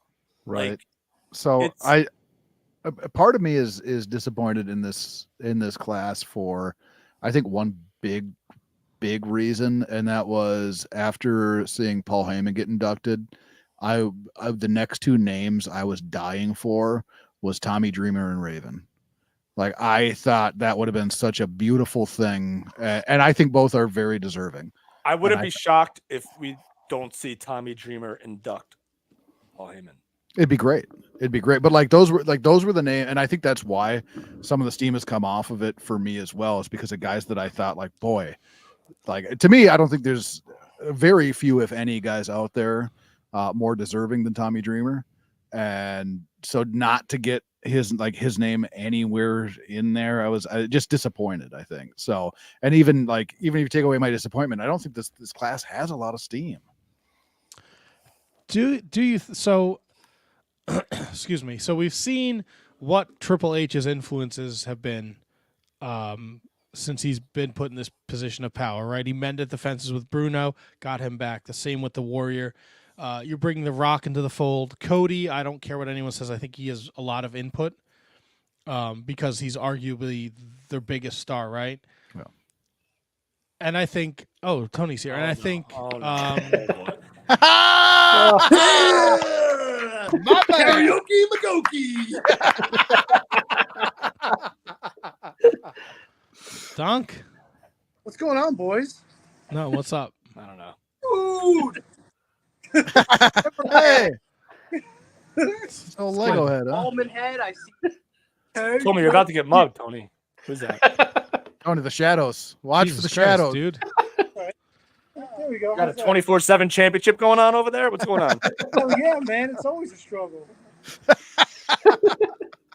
Speaking of struggling, you hear me hitting them high notes? Ooh. Yeah, man. We liked your shout out to the Hulkster during the musical instrumental break. Like that slaying giants and 1984, brother. It was awesome. It is what it is. I had a few Proseccos in me that were sending around not Jello shots, like lemon shots. So I was feeling pretty good. Did you laughed? You didn't know if you won a belt? Really? You think that performance hit me? Even my son says, "I'm proud of you. You went up there and did it." The Hulkster promised us other wrestlers during WrestleMania weekend. Did you see anybody? No, just Jimmy Hart and Nick. That was about it. Bockwinkel? I met Ron Howard, the dude that runs the Hogan Beach Shop today too. Oh, not that Ron Howard. Oh, he's an interesting character. No, not the Ron Howard. Shit, I'm on camera. This sucks. So we were talking about this earlier because we have our Fortnite group chat and then our text message, and you've sent numerous pictures of Hogan Beach Shop paraphernalia. Is this all from one trip, or are you constantly walking past the beach shop? No, yesterday was Easter. I saw the Happy Easter Brother sign, so I had to take a picture of that. Today was the only day I went in. I bought this shirt, and I bought a black and blue version of it, and then I bought the one with like the what do you call them? Like the shadow picture where it says Immortal across the top, that kind of style. All right. You fuck $120 for 3 T-shirts? No, they actually, dude, you buy them in the store, they're only $25, so like regular price. Oh, brother, thanks for buying a T-shirt. Does he thank you? Oh, he told me this shirt has magical powers. I don't know if they were enough to get me a belt tonight. They got me up on stage. Did you tell him Nick should have wore that shirt? No, Nick's got his whole head, Yeah. Tony, I wonder what would have happened if you rolled in with a Shining Wizards Mania T-shirt and offered to give that to him. What his reaction would have been? He would have said, "That don't work for me, brother." Now, Tony, did either one of the Hogan theme songs, did that cross your mind to sing? Maybe a little flattery? we left, but somebody was actually coming up a couple songs down. They were going to sing Real Americans. So. Yeah, that's got to be every week for them down there. Oh, you see, that's why I don't want to do that. I figure I could probably get sort of through Nearly Lost You, but I mean, I'll go back and watch the video for your guys' honest opinions. Oh no, you can have them right now. I was so happy. We loved it. So I tried to pull it from Instagram and share it, but I couldn't get Instagram Live to open, so I held the video, my cell phone up to the screen, and we watched as the Hulkster fucking clapped behind you, and he was rocking out. Did you see me fist bump him? Yeah.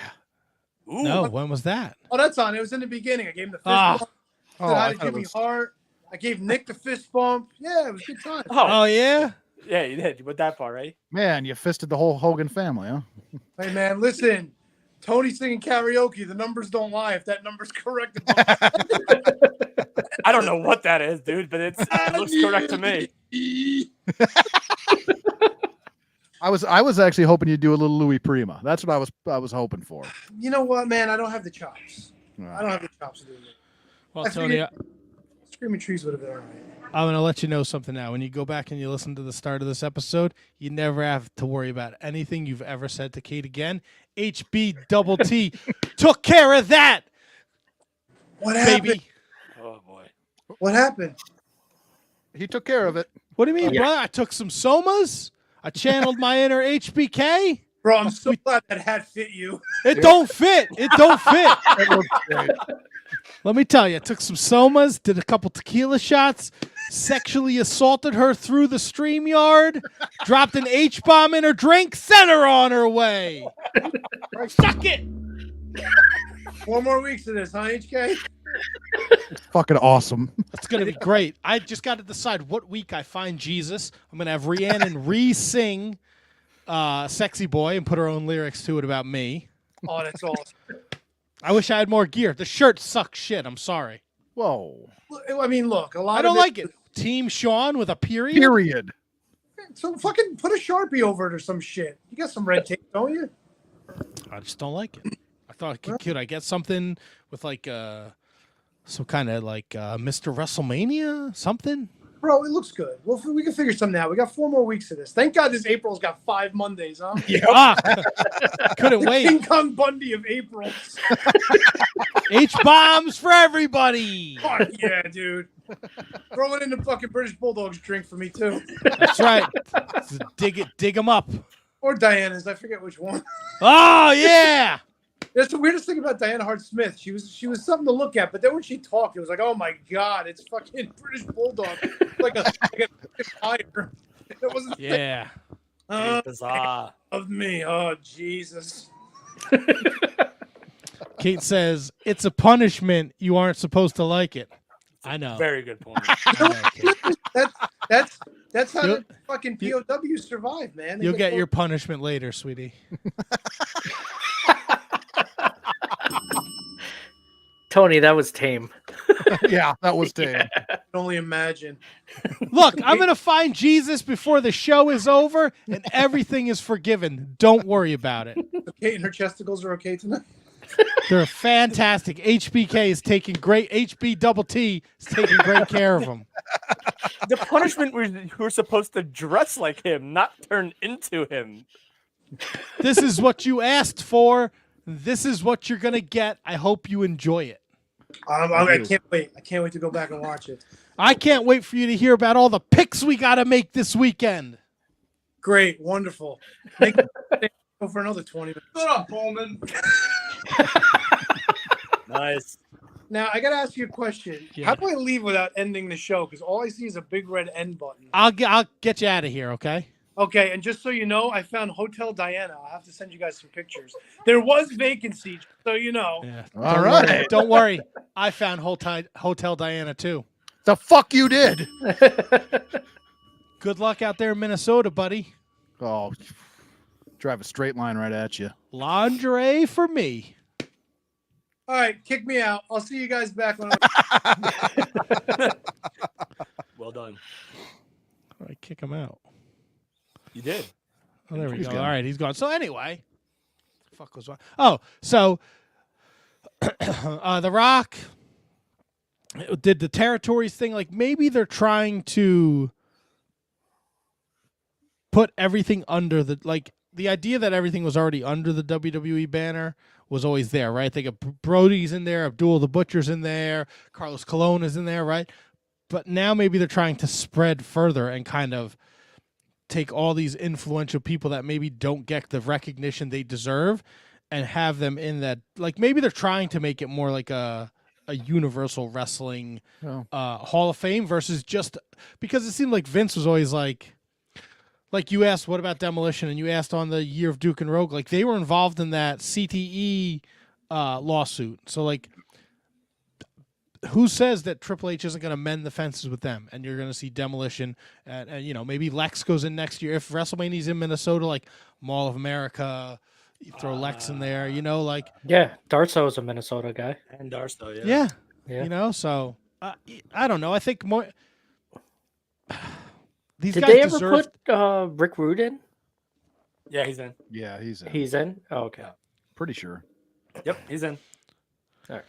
Yeah, so like maybe they just there's you know, we could get I don't think the Bulldogs as a team are in. Yeah. Are they? Yeah. Right? No, Davey Boy's in. Davey Boy went in a couple years ago. That and you said last week, HK, to watch that A&E thing, and I did. Yeah. It's good. It's good. Yeah, it was really good. I watched that, and I watched the Savage Jake Roberts rivalry thing. I can't wait to watch the Daniel Bryan Miz one. The shows are good. Like I said, they're all decent. What was that? Fuck was that? The fire department over there. I live right down the block from one. So the Miz, Bryan Danielson. Yeah, it was entertaining. It was entertaining. Two of my favorite wrestlers ever, so I'm definitely watching it. Yeah, it gave you a little bit more. It gave you a little bit more, I guess, look at their feud and how they managed it, and it was an entertaining watch. I very much. The documentary after that was the Roman documentary, and that was. I'm gonna watch that too. Yeah, it wasn't bad. Like, but the only thing with like the Roman documentary is, I guess you didn't really learn anything new. Well, I mean? Like, I think that's the case with guys like us. That's the case for a lot of these shows. Right. Like we're not gonna learn anything that we didn't know. Right. Like unless it's like an independent investigator that does it. Like Dark. I felt like Dark Side we would get the most information of stuff, but we still know everything that happened with all these people pretty much. So, Matt's losing the gloves. Bro, my gloves hands are off. Red. My hands are red. Jesus. Oh my god. Is that from the red of the gloves, or is that just you lost all circulation? Got to calm down on the pole, buddy. Nah, it's from the gloves. Both my hands are red. Yeah, I bet. You broke them in that quick, huh? Oh. Man. Cool. Yeah, so interesting Hall of Fame class. Dark Side this week is Harley Race. Yeah. And I think they tell a story of how Vince went to did they tell that story? Is he a Vince punching guy? I think there's a story where Vince tries to do a double leg takedown on him because he wants him to jump to WWF before Starrcade 83. Yeah. Harley just puts him in a front face lock and puts him to sleep. I don't know is that a story that they're going to tell? I don't know. That should be a good one, but I can't see. I think this Dark Side this year, it's a lot of family stuff, maybe not necessarily bad stuff, but just the road and the toll it takes on people and their families, I guess. Well, I think Harley has some. Who? Sensational Sherry, isn't she having a Dark Side? That doesn't end well. Yeah.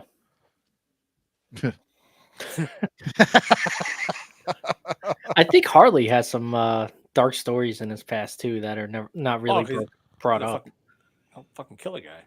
Yeah, that too. Let's see what do we got left here. Pretty sure Season 5. The The Life and Legend of Harley Race is next week. The week after that, Chris Colt, Welcome to My Nightmare. So Chris Colt, he was a wrestler in the 60s and 70s. He's the one that wrestled on acid. He was also openly homosexual and worked in gay films after retiring from wrestling. 2 years of alcohol and drug addiction, Colt died in 1995 in a Seattle homeless shelter, allegedly due to complications from AIDS. He was 48 years old. That'll be interesting. Might skip that one. I will not. Chris Adams, The Gentleman and the Demon.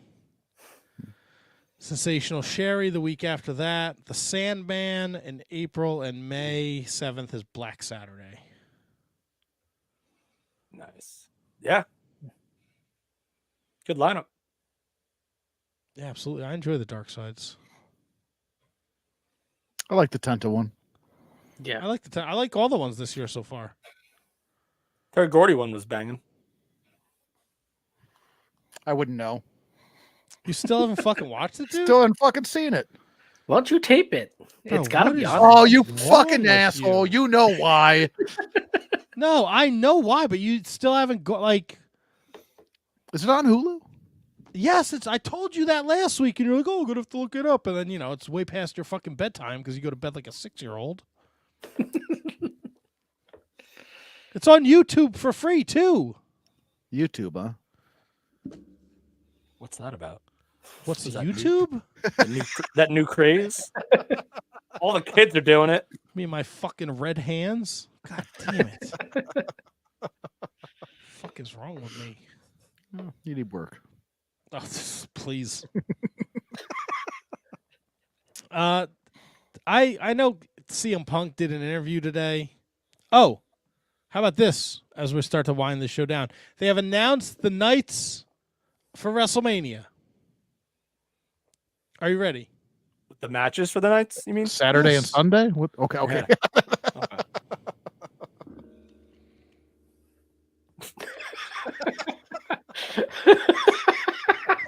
Keep fucking around, HK. You'll be on the Turnbuckle Throwbacks next week, okay?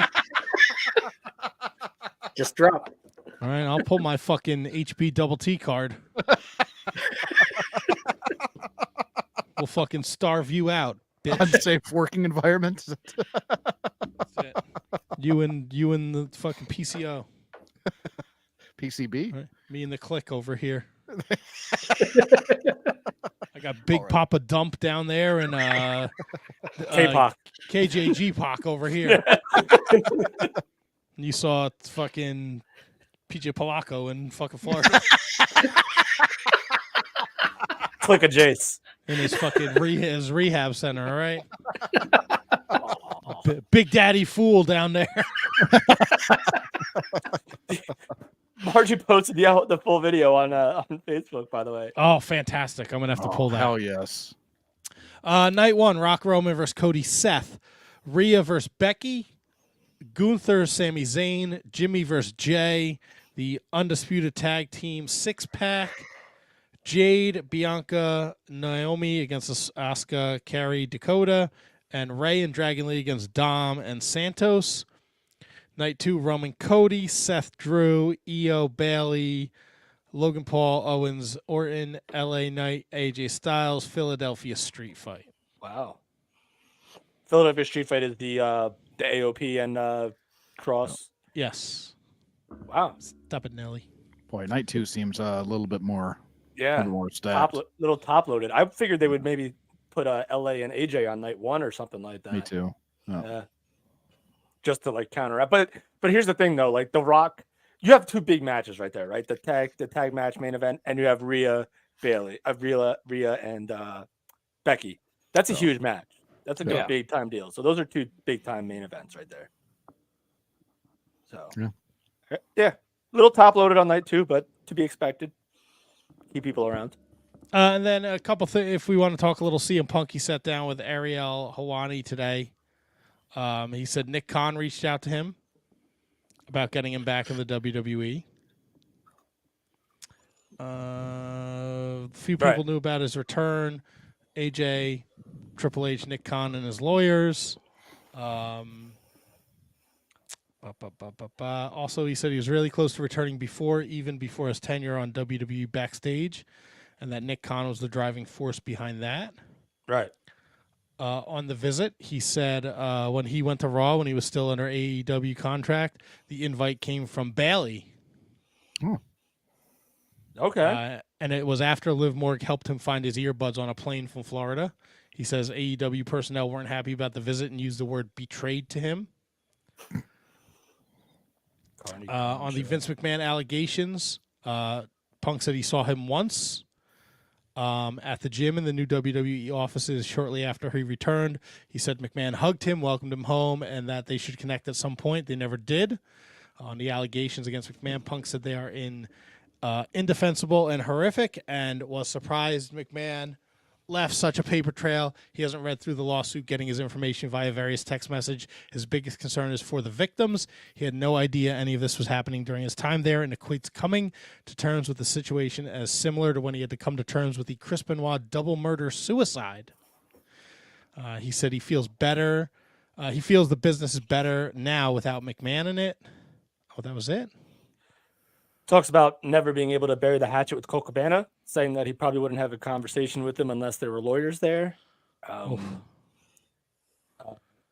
then that he wouldn't probably be back if Nick Khan wasn't there, which you briefly touched on. Gotcha. Yeah, I didn't. I saw, you had sent that KJG. I was in the middle of moving wood, so I didn't have time to.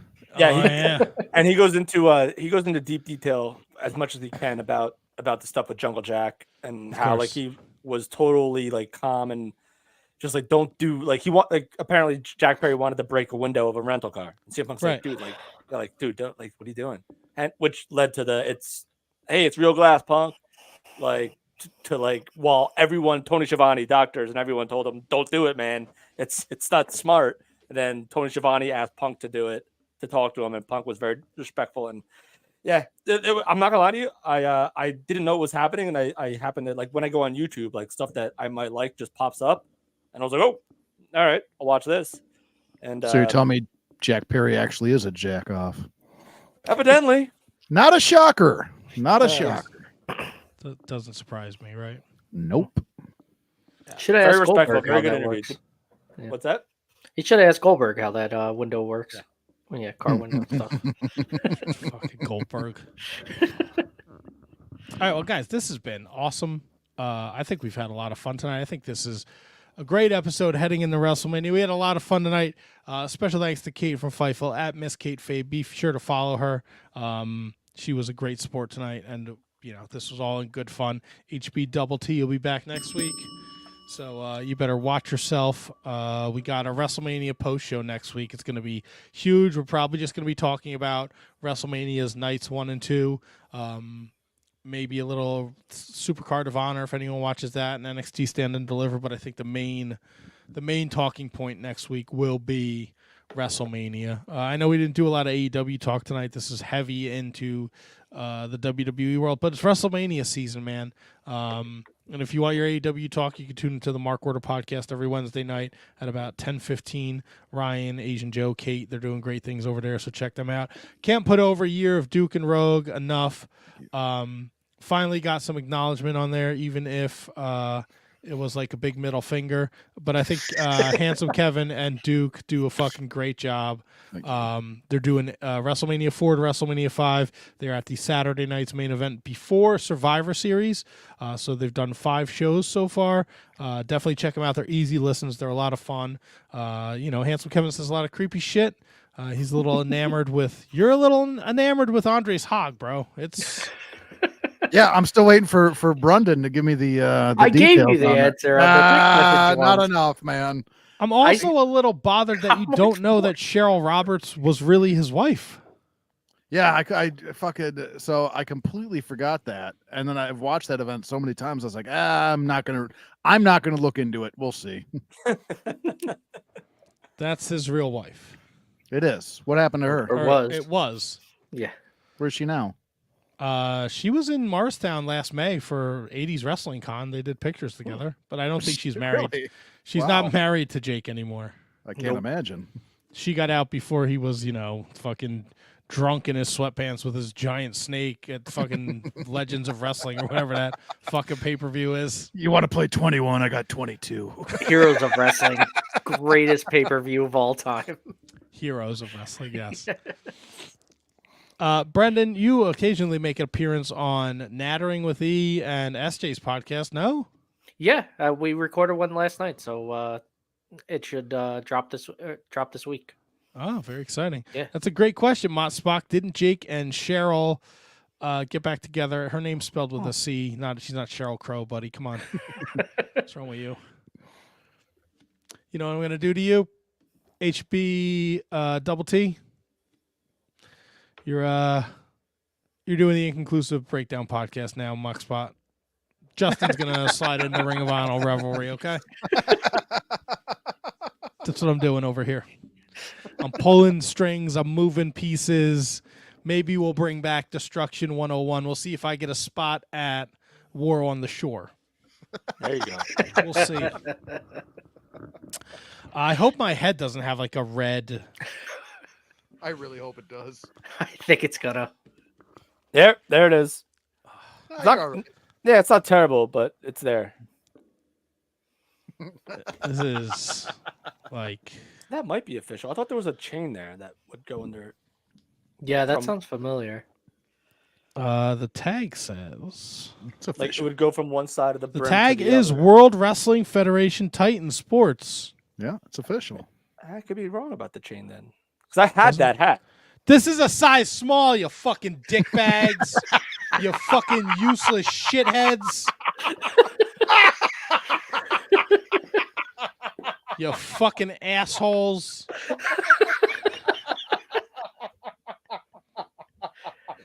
This is why you watch till the end of the show every week. Come on, you fucking piece of shit phone. Fucking focus. I'm taking a picture. I'm sending this to you dickheads. Told this fucking hat didn't fit my stupid head. Oh no, one size fits all. You're good. I'm over here in the fucking bathroom trying to fucking squeeze this stupid thing on my head before the show. It's all fucking sweaty. It's gross now. Ugh, I gotta wash this fucking thing. Look how wet the inside of this is.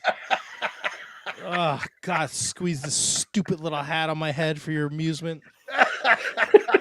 What else are you going to make me do? Fucking get on top of the fucking box and fucking turn the crank, little monkey man. One size fits all my balls. Jesus Christ. Oh my God, I've been wearing these fucking sunglasses for 3 hours. Oh, what the fuck? Intense. All right, well, look, guys, this has been awesome. Enjoy this week, man. Have a lot of fun. If you're going to Philadelphia, be safe. Have fun. Meet all your weird wrestling friends. Talk to the wrestlers. Buy something from them. Buy them something. Do something nice for the wrestlers. Don't be a fucking creep. Just want to say real quick, happy birthday to my dad. Today is his birthday. 74 years young. Happy birthday, Pops. Love your brother. Is your dad going to listen to this? Nope. All right. Well, happy birthday, Papa G. Yeah, happy birthday. All right. Thanks for the support, Dad. HB double T. You might be one of the people watching HB live. double T. You're out. You're going to double A. Fucking dad. Kick rocks, all right? Does your dad listen to this? Your dad. He's out. Is your dad? No, my dad does. My dad barely knows how to pick up the fucking phone. All